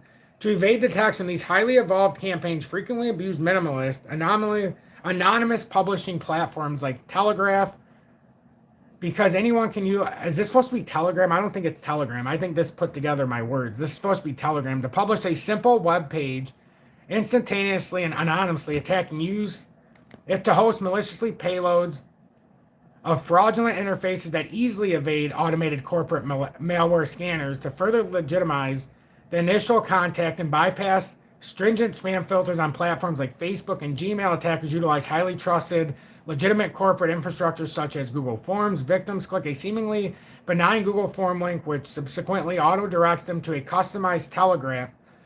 Maybe it is a telegraph. I thought it was. Who the fuck knows anymore? I was doing this at 2 a.m. Page hosting a highly sophisticated, fraudulent, automated chatbot. These chatbots programmed to systematically and convincingly guide users to a fabricated realization that they possess significant hidden funds, often claiming the victim has over $100,000 in the U.S. and U.S. dollars tied up in an automated Bitcoin cloud mining account. To access these non-existent funds, the chatbot ultimately demands an urgent activation fee, conversion tax, or network gas fee to be paid directly in cryptocurrency to a decentralized wallet, irrevocably controlled by the attackers. Despite the apparent technical simplicity of the final extortion phase, the incredibly low cost of leveraging free, trusted publishing tools renders these automated campaigns highly profitable at a scale. Impersonation, malvertising, and complete account hijacking. A far more insidious high-level threat involves direct, heavily funded malvertising, and its sophisticated corporate brand impersonation on social media platforms. In recent years, Facebook's massive automated advertising networks have been repeatedly penetrated by scammers utilizing the AI-generated or manipulated likeness of prominent technology and financial figures. Campaigns have prominently featured Meta CEO Mark Zuckerberg, Amazon CEO Jeff Bezos, and Tesla's CEO Elon Musk to heavily promote non-existent fraudulent tokens. Fraudulent Facebook pages operate under highly deceptive names such as Web 3.0, Amazon Coin, MSFT, Web 3.0 Metaverse, or simply Metaverse. Successfully purchased and placed extensive advertisements featuring official corporate logos, including Meta's new infinity symbol. These ads offered exclusive access to pre-sales for fake cryptocurrencies, declaring that the thrilling digital future has arrived. These campaigns demonstrate a profound ongoing structural failure in social media content moderation, allowing organized cyber criminals to effectively weaponize the inherent subconscious trust users place in major technology executives and recognize corporate branding to executive massive financial shakedowns. Furthermore, hackers actively and aggressively target individual user accounts to propagate these scams organically, bypassing and filtered entirely upon gaining unauthorized access to a victim's Facebook account. Actors immediately execute a complete lockout protocol. And I want to make sure that we pray for Mighty Marcus and his continued good fight in Bearded Viking, for his continued clear mindset and the ability to keep working as hard as he does, and to take care of his loved one, his own child. Amen. As we pray to Yahweh, Yahshua, Emmanuel, our Lord and Savior Jesus Christ, and we ask for God's grace. Can I get an amen? They rapidly alter passwords, replace account recovery emails and linked phone numbers, and activate two-factor authentication, 2FA, tied directly to their own rogue devices. This critical step is designed to permanently delay or completely block the legitimate owner's recovery attempts. Once the account is secure, the attackers scan the profile to assess the financial value and social trust of the victim's network. To compromise the account is then utilized to directly message the victim's friends and family with highly targeted malicious links, run fraudulent advertisements using the victim's attached credit cards, or promote scam tokens, ruthlessly exploiting the pre-existing interpersonal trust within the user's organic social graph. Attackers also deploy highly sophisticated demographic targeting. For example, specific malvertising campaigns utilizing perfectly cloned pages of legitimate entities like the financial charting platform TradingView have specifically targeted men interested in technology and finance located in specific geological or geographic regions such as Bulgaria and Slovakia, demonstrating how attackers fine-tune their geographic and demographic parameters to maximize the distribution of targeted malware. To summarize the operational mechanics of these threats, the following table outlines the primary cybersecurity vectors currently devastating retail crypto investors on social media. And my class understands when I do things, I like to tell it and then teach it and then show a graph and show history. Well, I couldn't do that all in one here. Threat vector, technical execution mechanism, primary target, exploitation method, trusted infrastructure abuse, utilizing legitimate platforms, Google Forms, I want to say that's Telegram, to host fake automated chat box, bypass automated spam filters, exploits the user's inherent trust in Google cloud infrastructure to extract activation fees. Actually, you know what? It might be Telegram, because Telegram would cause another third party. Who knows? Purchasing official Facebook ads, utilizing the likeness logos of Mark Zuckerberg, Jeff Bezos, or Elon Musk to promote fake tokens, exploits structural failures in corporate ad modernization, leverages the authority of tech billionaires to sell fraudulent pre-sale allocations, the organic account hijacking, gaining unauthorized access, immediately changing passwords, replacing recovery emails, and activating rogue 2FAs, locks out the legitimate user, exploits interpersonal trust by messaging the victim's friends with malicious links and scam endorsements, the demographic clones, creating pixel-perfect clone of legitimate platforms, TradingView, and running targeted geo ads, targets highly specific, high-value Democrat. Well, we just said this, so let's get past there. So, 2026, the viral narrative suggesting that XRP is poised to become a mandated CBDC layer and fundamentally and demonstratively inaccurate. Demonstratively inaccurate through it is clever, though it is clever, anchored to the periphery of legitimate macroeconomic shift. First, the United States government has definitively, legally, and philosophically pivoted away from the implementation of central bank digital currencies. The January 25 executive order by President Trump, coupled with the immense legislative momentum of the CBDC and Anti-Surveillance State Act, and the historic enactment of the Genius Act, indicates unequivocally that the U.S. macroeconomic strategy relies entirely on privately issued, heavily regulated stablecoins backed 100% by U.S. Treasuries and audited by the OCC. The Office of the Comptroller, therefore no digital asset, XRP included, will be ordered to serve as a CBDC base layer simply because the U.S. CBDC architectural concept has been deliberately and permanently abandoned to protect civil liberties, preserve the foundational primacy of the commercial banking sector, and defend the global dominance of the U.S. dollar by sovereign debt. Second, Mark Yusko and Morgan Creek Capital Management do not endorse XRP as a foundational infrastructure play. Their explicit exclusion of XRP from institutional index portfolios due to deep-seated centralization concerns and a lack of organic developer demand underscores the enduring systematic hesitation of traditional digital asset managers to embrace highly managed corporate affiliated networks over truly decentralized immutable protocols like Bitcoin or high throughput infrastructure layers like Solana. The viral narrative claiming a bombshell endorsement is a product of deliberate algorithmic social engineering designed to manufacture retail opium. However, the core optimism driving the XRP community, while wildly distorted on social media, is not entirely unfounded. In its broadcast economic sense, the Trump administration March 25th executive order established the strategic Bitcoin reserve in the U.S. digital asset stockpile represents a genuine watershed moment, a global financial history. The explicit presidential designation of XRP, Cardano, as assets of national strategic interest formally validates the multi-year regulatory struggles and lobbying efforts of alternative layer 1 networks. While they will definitively not serve as a CBDC base layer, the immense potential for asset like XRP to formally integrate it into Vostro replacement, which is way more important, frameworks for real-time cross-border commercial banking settlements, remains a highly viable trillion-dollar economic thesis currently under active review by federal regulators and White House officials. Let's see.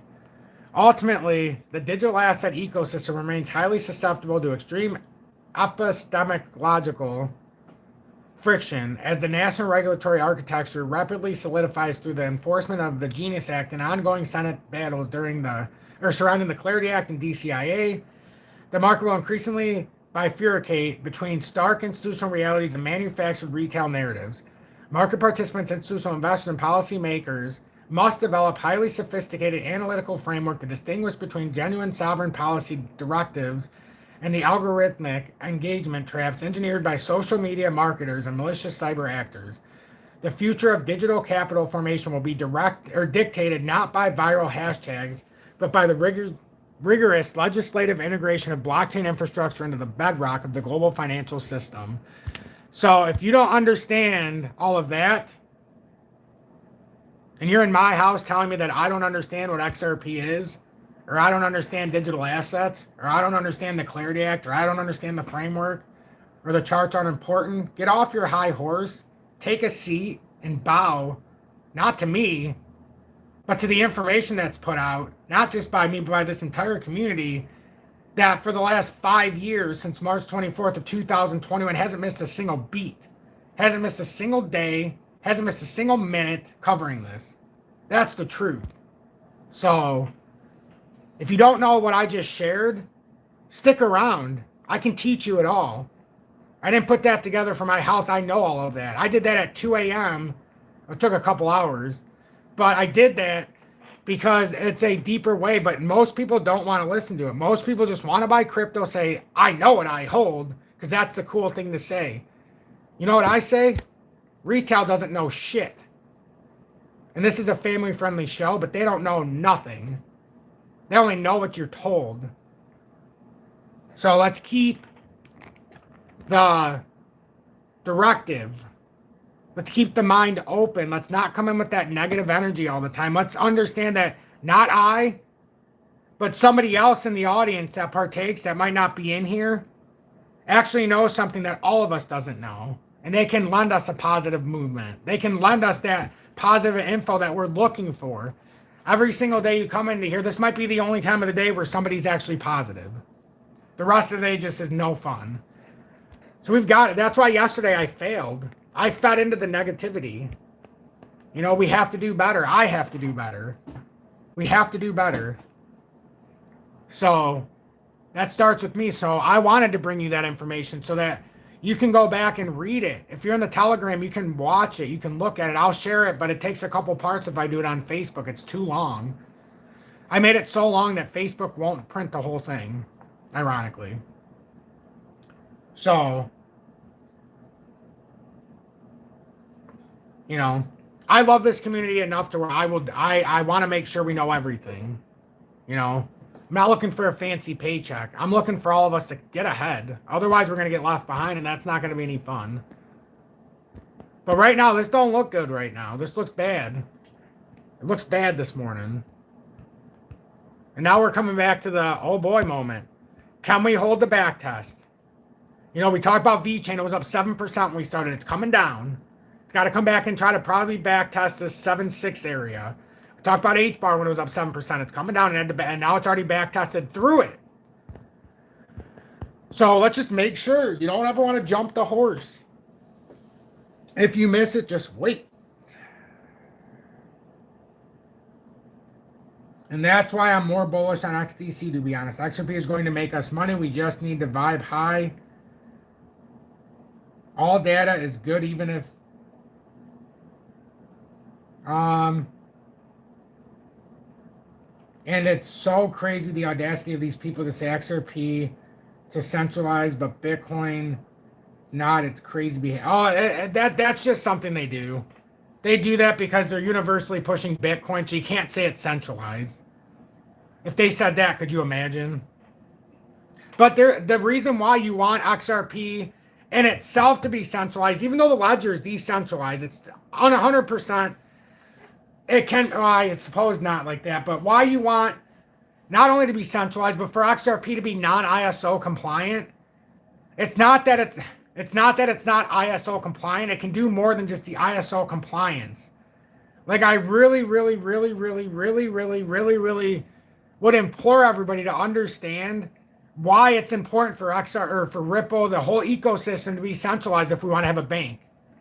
You can't give out treasuries if you're decentralized. It doesn't work that way. We can't give out US treasuries with XRP's backing, like with Canary Capital or with some of these other, not Canary Capital, but with the Turtle acquisition with XRP NU or N, but with you can't have that if it's not centralized.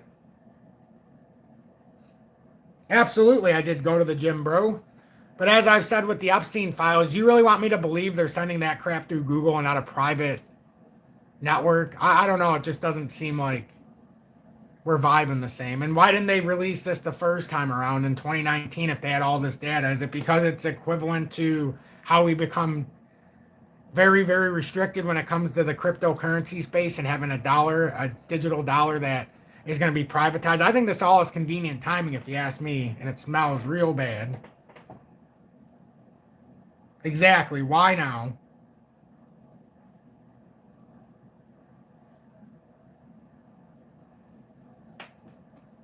So, there's something deeper going on. It don't smell good to me. Don't smell right. Now, this morning, we knew XRP, regardless if it was bullish or not, we were coming down here to start. That's how we started the show. Can we hold $1.34? Can we hold the back test on some of these? Oh, yeah. It is a 100% shit show. And, it's amazing how they do this day after day. Let's rise it up overnight, right? Everybody wakes up. It's It's unbelievable. Algo's up 9% this morning when I wake up, or 8%. Everybody gets up, they get their coffee, they go in the shower feeling good, they're buying stuff, right? Because FOMO takes over retail every morning. They buy. They can't resist. 3 a.m. it's looking great. 7 a.m. it's still up here at 9.2 cents. Hell, from where Tom had the support yesterday, we're still up a good 5%. We were up 6. People take their shower, they're feeling great. They get to work, and by the time it gets to 9:30, you see a 4% turnaround, and now even right now, they're like, well, I just bought it up there, now I'm down 3%. What the hell? And basically work for free this first 5 hours of the day. Nobody wants to work for free when you're investing. This is a horse shit. And what's the number one thing? Well, the first thing that made us a little scared was USDT tapped at 8%. We're like, uh-oh. That's a support structure. If we hold that, we're just going up in the dominance, which means more money's going into stables, which means we got some more volatility downside. 2, where there's no volume.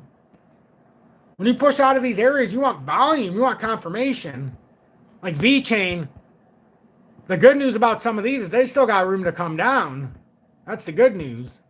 We can figure this out in real time still. It ain't done yet. It's actually like this. That's more effective. And it should have been like this. But, it's neither here nor there. It still worked out the same. But now you need to be more accurate for this back test. Anyhow. So VeChain, when it comes down, is it going to hold 7.6? Legitimately? If it comes down there, which it should. H-bar's already given back by 6-7%. And now it's at its break point. Is it going to hold 9.15? Well, if it doesn't, it's going to be a long road back down to 8.6, 8.7. XLM, remember the early riser up 7% or 8% this morning? Is it going to hold this area? Well, it might, 15.4, but if it doesn't, it's a multi-layer road down. We'd be going on a road trip. But right now, all's well that ends well. We're still on the top side and everything's still formulated. It just had to have the morning come down. So let's see. Let's see. Because we're at that point now. Bitcoin's now almost down below 66, back within that lower consolidation, rejected on the breakdown of the symmetrical triangle, which is technically a bearish consolidation or continuation pattern, and it was on the way down, just a small correction, and then farther down. If we break this, which is we just call it the drawdown, once we got rejected, and we hadn't gotten rejected yet when I put this out for everybody, but this was the liquidity box. You had 9.23% or $6,616 for Bitcoin that you could fall down and still be technically on the bullish side. The moment you break that, goodbye. And it would be quick. Venice says, I wish I'd listened to Tom more, but since I found him, it's hard to find right YouTuber when you get into the crypto. Right to find. Oh, you're 100% right. Ironically, Venice, that's why I started YouTube. In late 2020, when I finally figured out how to go about getting XRP, you know, when I had that epic collapse to 10 cents, I'm like fiending to get it. And every time I tried, it said it wasn't available in the USA, even when I downloaded the exchange. So I finally found Uphold, which I despise to this day, but at least it gave me the ability to start. But when I started, I would watch all these videos like Extra Va and the Bearable Bullshitter and all these other people shoving smoke up your ass. And it's like, I'm watching the charts. I am a seasoned veteran at the charts. I'm way better now than I am 5 years later. It's night and day. If you look at my early stuff, it might have been on point, but it was nowhere near in depth as it is now. You know, I tried to keep it basic, show you the topping pattern, try to show you the inverted pattern, show you the moving averages once I got into that with everybody. But there was a time when all I covered was XRP. I didn't care about Bitcoin. I just would show you XRP, and if you didn't care, goodbye. But I evolved into what I am now because you need to show all charts to show the actual market structure. But anyhow, I started because all those people were telling everybody it was going to 1,500 at that time and $50. And I'm looking at the chart going, what the hell are you talking about? The way this is set up, this is going to be a big bear trap. Like this is going to be, or a bull trap going up. Like this is going to be the, and I used to talk about, this is going to be the biggest bull trap we've ever seen. If you go back to my 21 days, as we're in the midst of a 8-day bull market or 10-day, but all these people, even when it got rejected and we knew we were in a bear market, you know, they would still preach the same stuff. So I pre-ran what I thought they would do. Before we even had the push up in the bull market, they're all talking about how we go into X amount. I can see on the chart, like, that doesn't even make any sense. This is going to be a relief rally at best from 2017. I didn't even think we'd get back to all-time highs. We hadn't created the proper setup. We didn't even get the second rejection in what looked like was a very bearish consolidation, a multi-year, what ended up being 7 years by the end of it, or almost 8. And they're telling us it's going to some crazy level. And I go, you know what? I'm getting sick and tired of this. I can't even, because I'm looking for information about, and I didn't care about the charts. I knew the charts up and down, left and right, side to side. I wanted to know more about the ecosystem, not just what I knew. But every time I'd watch somebody, I'd get 12 seconds of information and 57 minutes of bullshit ramblings about buy this, buy that, buy this soap to rub your nuts or whatever the Sasquatch shit was.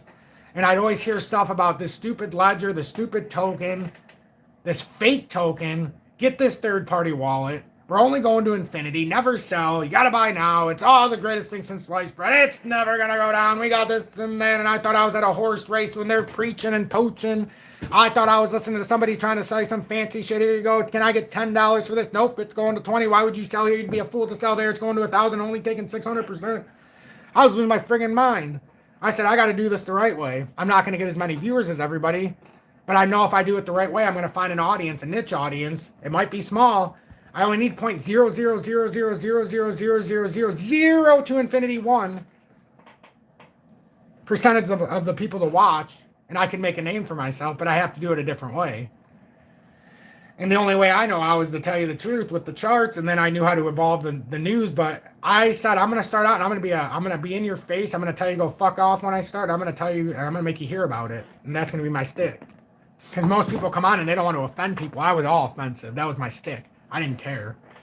If you're going to listen to me, you can go blow yourself, basically. I'm sorry. I don't want to get involved into that. But that's the way I had to start. You know, you have to do something outside the norm. So people are like, oh, I'm getting tired of this guy calling me an asshole, but he's always right. So they'd come in and be like, I don't even know why I'm watching you, but nobody else tells me what's going to happen, but I'm getting sick and tired of you calling me a mother. You know, but that was my stick. They'd come back to harass me as I was harassing them. But then I realized as I grew, I made a proclamation in my first video. I don't know how it's going to happen, but 1 year from now, I'm going to have 10,000 subscribers. You know, 1 year from that video, I had 9,999 subscribers. It was beautiful.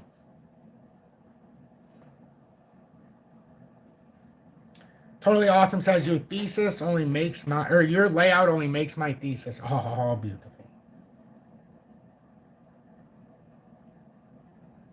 Ah, that's so funny, Cannabis Podcast. Oh, that is awesome. I love seeing people reading and how they're getting their validation through other people in the comments. That makes me happy. Like I seen Totally Awesome talks about his thesis being made by the layout somebody laid out. Oh, I love it. So that's what I did, you know, so people would know who I was. And I made partner in 4 weeks. And then when I sold out of XRP, people thought that I was backstabbing them. Because they're like, oh, well, this guy said XRP is good, but now he's selling it. And I was like, well, this is where the teachings begin. I'm in the market, timing the market. No. I want to time the market properly so I can have the time in market. So the timing's not here. We timed it properly. Now I got to sell the end of this bear market or bull market trap, the bull trap. And then you got to reevaluate so we can get the required time in the market by timing it properly. So I told everybody, you got to sell here. I don't care. And I did it live on air and said, we're out, done. I remember, I'll never forget, I was doing it live on my phone because at the time I didn't even have a tablet. I had like 1,000 subscribers. And I'm like, listen, guys, or 1,500. I go, you have no reason to believe me. And I started doing sunny days, which probably gave me less credibilities. I go, you have no reason to believe me.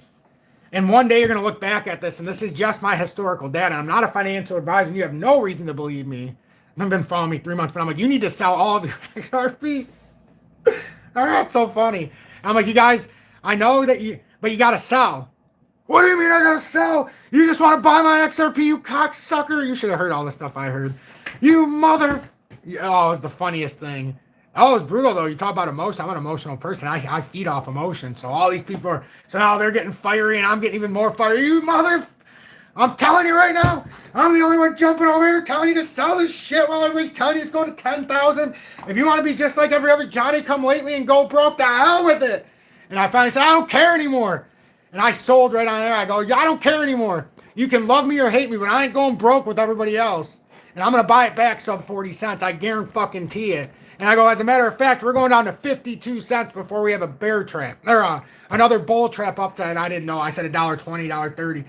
Sure shit at the 52 cents. And then it bounced back. And then people are like, what do you mean you're not going to buy back? You got to be fucking kidding me. I'm like, I'm not going to buy XRP. I'll buy something else. And I bought DGB to piss everybody off. And DGB outperformed XRP on that bounce back up by a 2-to-1 factor, which made me look like a genius. Anyhow. So, oh, it was great. That's a great time because that's what built who I am. That built my legitimacy. I didn't care what everybody else said. And I just said, we got to do. And then when we bought back in 23, like, oh, they can't buy back. No, it's not sub 20 cents. I'm like, are you out of your fucking minds? Excuse me. I don't know how I got off into this tangent. But are you out of your minds? We're so far into this, I'm sure nobody's here anyhow that was here in the beginning. Well, some are. I'm like, now you guys told me that you're going to buy it at $2 and $1.50 and $1.75 and $1.20. But now you're telling me 34 cents is bad? I can't. I couldn't make this up if I tried. You guys are... Every single person that was criticized... That was amazing. So that's how we built our foundation. So that is why I started my channel and why I do it the way I do. I got to grab the mail.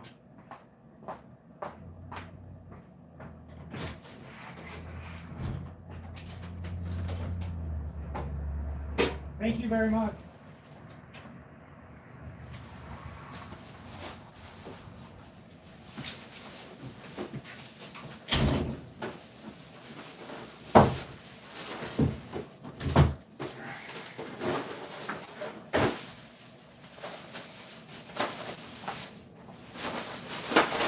Oh, sick.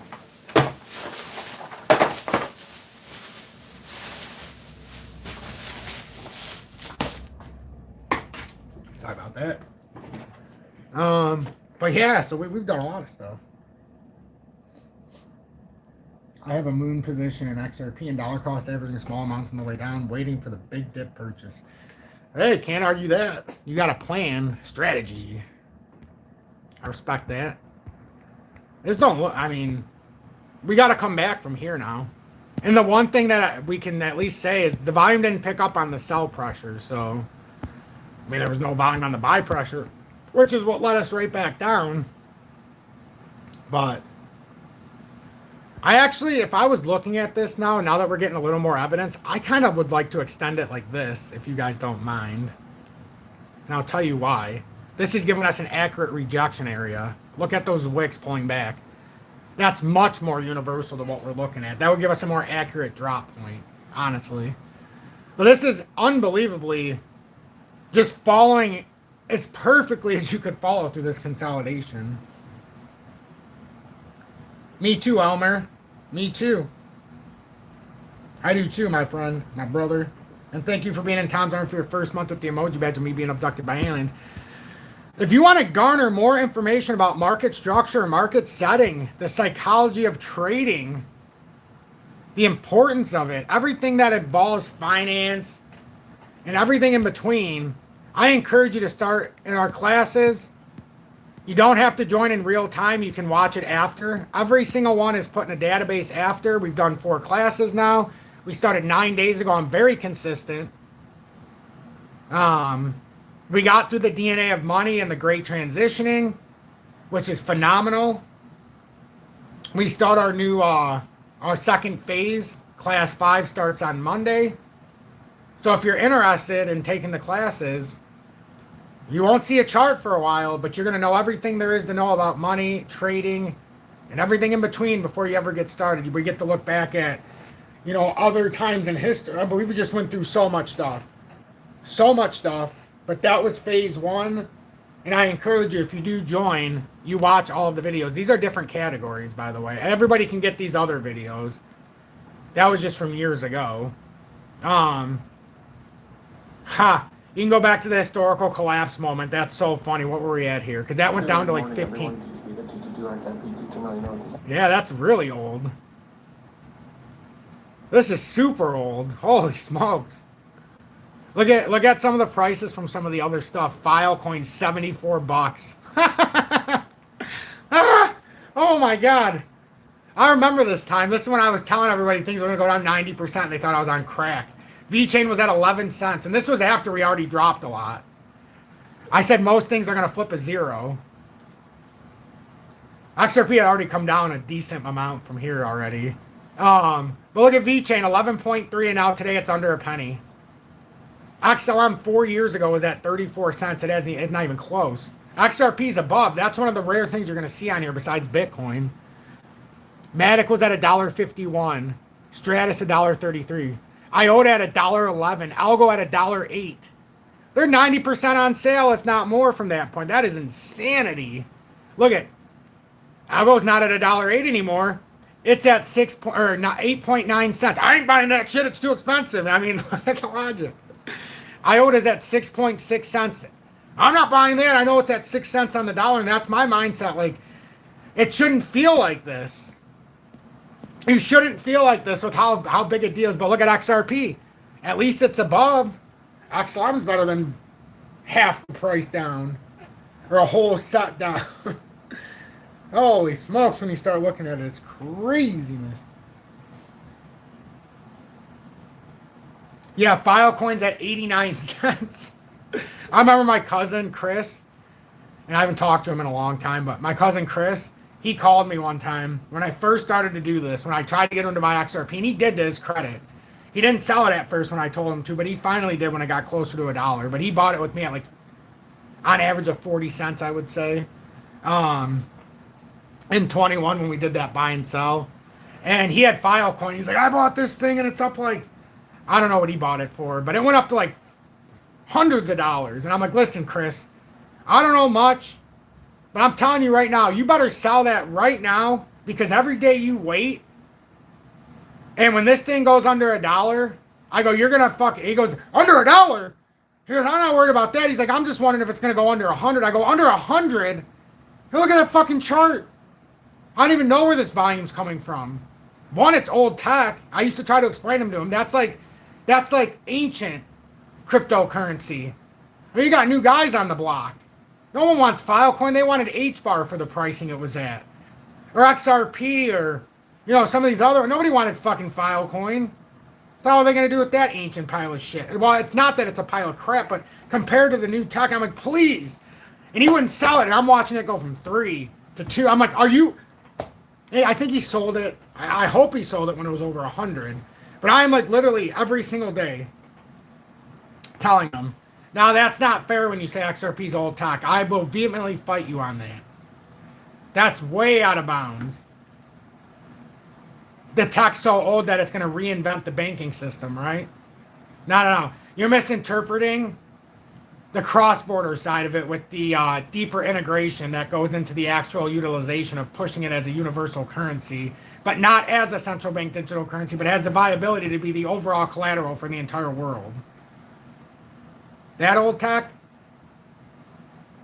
the old tech that single-handedly allows you to trade real-world assets along with a utility, along with actual commodity. I mean, that whole ledger, old tech, I don't know. I will vehemently disagree with that.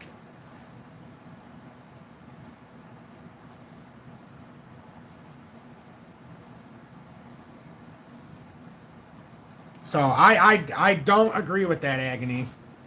XRP is not old tech. That's a common descriptive, deceptive tactic used to describe XRP, but that's not what's going on. It might be overvalued when it's at certain pricing. I'll give you that. There might be inaccurate statements made about XRP and inaccurate details given about it. I will also give you that. But to say the tech's old and not innovative, well, that's just a clever, deceptive tactic, in my opinion. But, I mean, like the Cannabis Podcast said, the International Monetary Fund and the, what the hell did you put? Oh, the Bank of International Settlement. It's not multi-chain.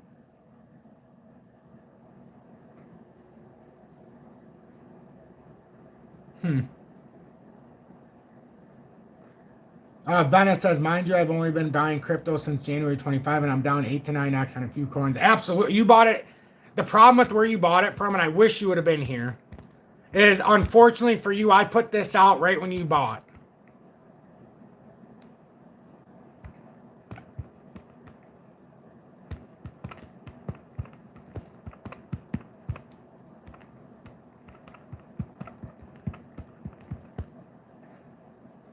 I put this out in January when you bought.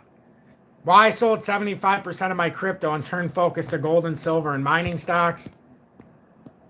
And there was a lot of reasons why retail was going in at such an alarming rate. It was overbought. It hadn't back tested the way it was supposed to.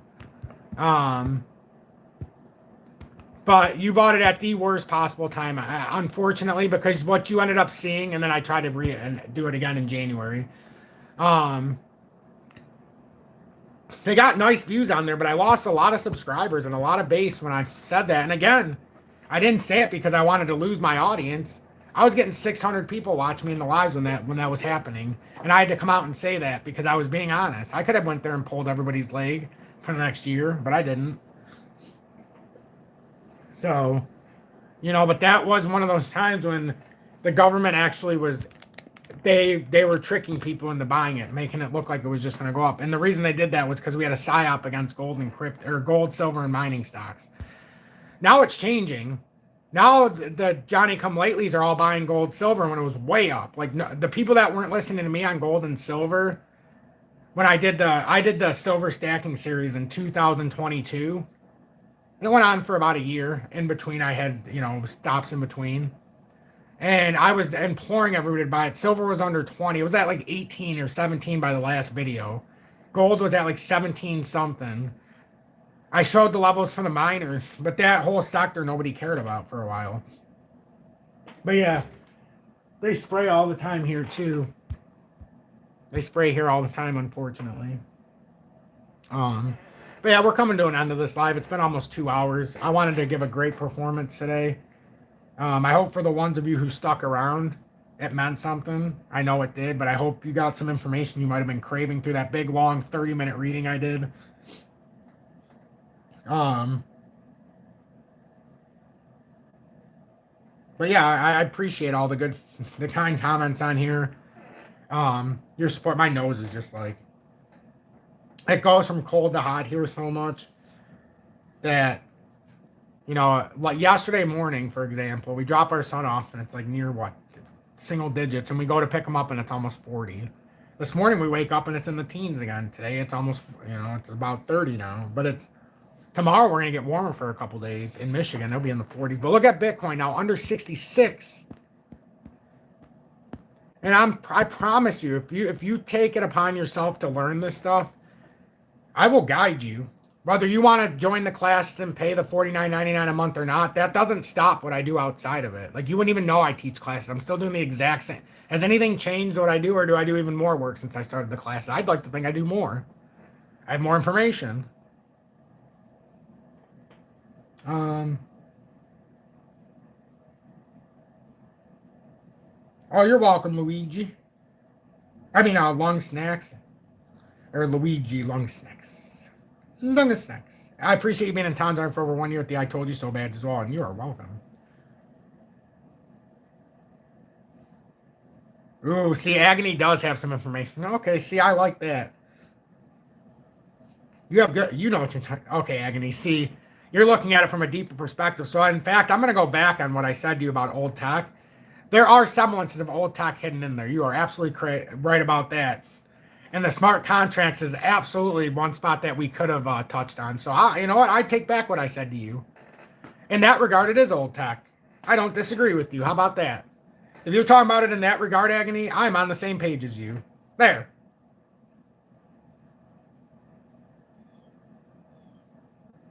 So, I agree. In that regard, I agree. And thank you for being in Town Zone for your second month of the Dusty Dotto's Crypto News. Oh, no, people don't want to hear the truth, believe me. Bearded Viking says, thank you for all that you do for the community. I look forward to getting into those classes hopefully next month. Ooh, interesting. Very interesting, Bearded Viking. Let's see. I would love for you to be in there right now. How could we get Bearded Viking in there? Stupid YouTube, there's so many restrictions. What do I think of the Investor Day? I don't think much of it. I think it's convenient that, like, Ripple's having their what is it, their XRP community day or whatever the hell it is today. Was that today or is that yesterday? Usually when I see like the investor days and all this stuff, I just think of it as a easy exit liquidity scheme.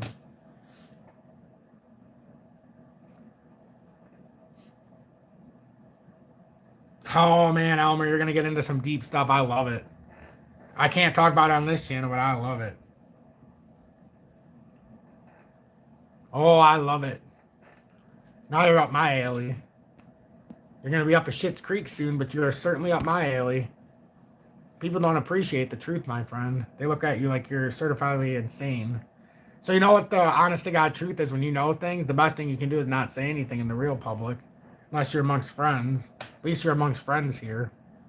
But like in public, you can't really say any of this stuff. They're going to walk you away. Hey, welcome back, Mr. Speaker. Back for your daily stay in our insane asylum. Shady Acres. Man, Bitcoin is just dropping here. Like, it's just falling out. If Bitcoin goes any farther, it's going to legitimately test this fallout. We're not talking nuclear fall. We might be soon. I mean, it's pretty interesting how it meets that point right there at 65K. Like, it's really going to have to fight here if we keep coming down. I gotta go eat my protein. I haven't ate yet today, but I guess I can finish with what I started.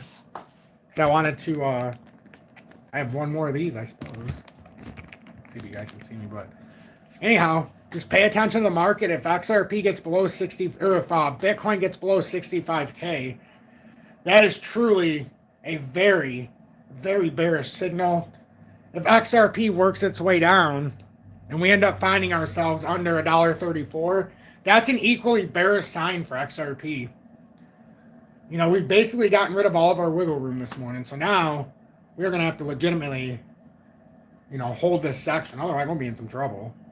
So I'm going to go get my, I'm going to make my protein. I'm going to go study the charts. If you want more stuff, you can always go on my Facebook page. Don't get insensitive. Don't get your panties in a bunch. It is a conspiracy. It is somewhat satire. It's somewhat outlooking things that might not have happened or some kind of integrations. So don't get yourself twisted up. If you want the real facts, stay on YouTube. If you don't want any anything in between. But if you can stomach it and you want a little entertainment, go check it out. Be blessed, everybody. If there's anything else, what else? You can watch the gold silver market. Oil's down 3.6%. The oil stocks are getting crushed today. Murphy's is down almost 5% already on the day. North Oil and Gas is down almost 6%. Still waiting for that to play itself out. LAES is back firmly under 4, down 4.5%. We're waiting for this to play out. I'm going to have a massive entry. Massive entry. It's already done everything we wanted it to do. Just patience. So what we really wanted to do is break this 297 and come all the way back down here and reset. Well, maybe not to $1. But one of these uptrend, well, if it comes to $1, I'm going to buy a shitload of it. If it were to come, I don't think it can come down there. It's got too big of a valuation. Maybe it could come down to 248 if 297 area is lost. Something I'm watching very closely. Unfortunately, like we talked about with like PLG and things like that, they were going to fall off a cliff. There was no reason to buy. Talked about it when we sold it after we had a big pump. Very clearly a head and shoulders that was going to break down. This is all, now it's at a new low. So now you got a new low, and this is just going to fall off. We might come all the way back to $1.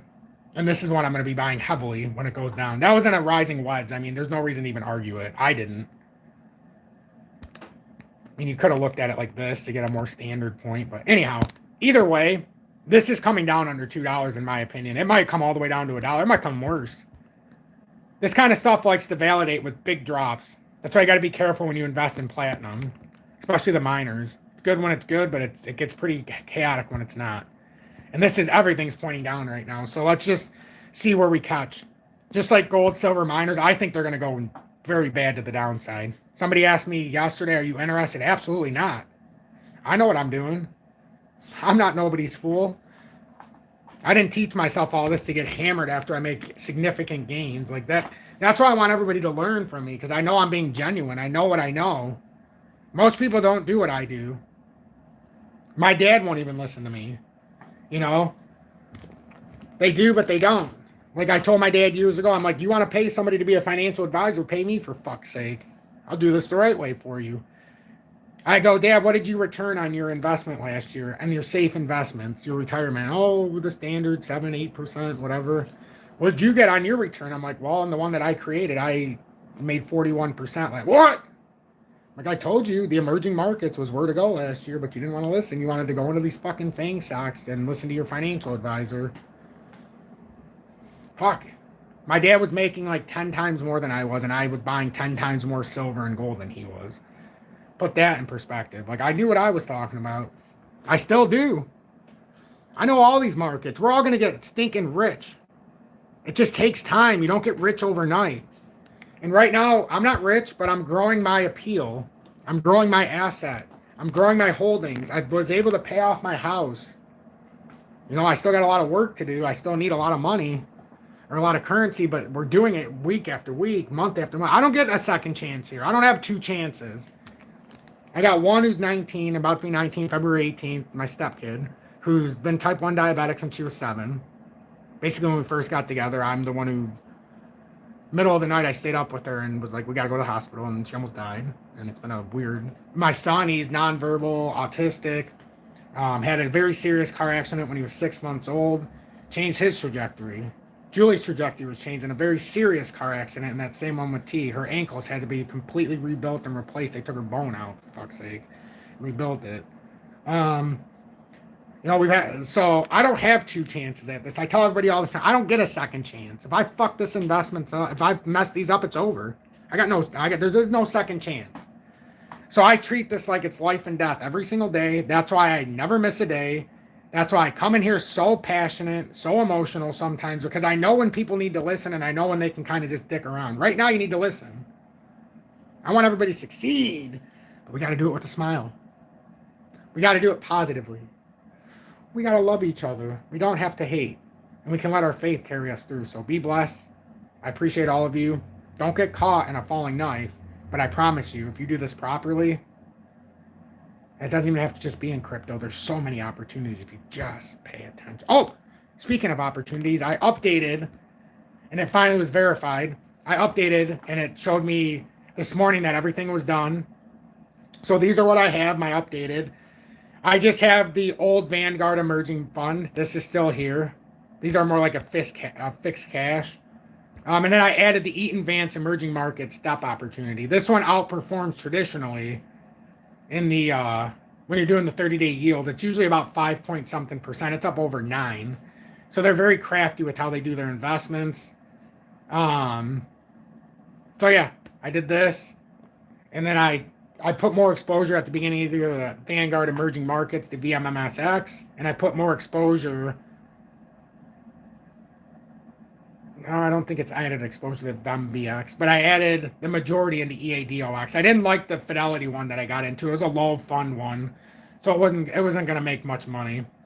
Um, but overall, this one was up 44% over the last year. This one was up, which where I bought it, it's up way more, but I just happened to get in at a good time last year when I added this one. But it's only up 7% over the last year. Fidelity's, this one's up 39.8% over the last year. This one was up 38%. And those were the 4 I held last year. And then EDOX over the past year didn't move much. Wasn't one of the heavy movers. So I think it's coming into its own right now as well.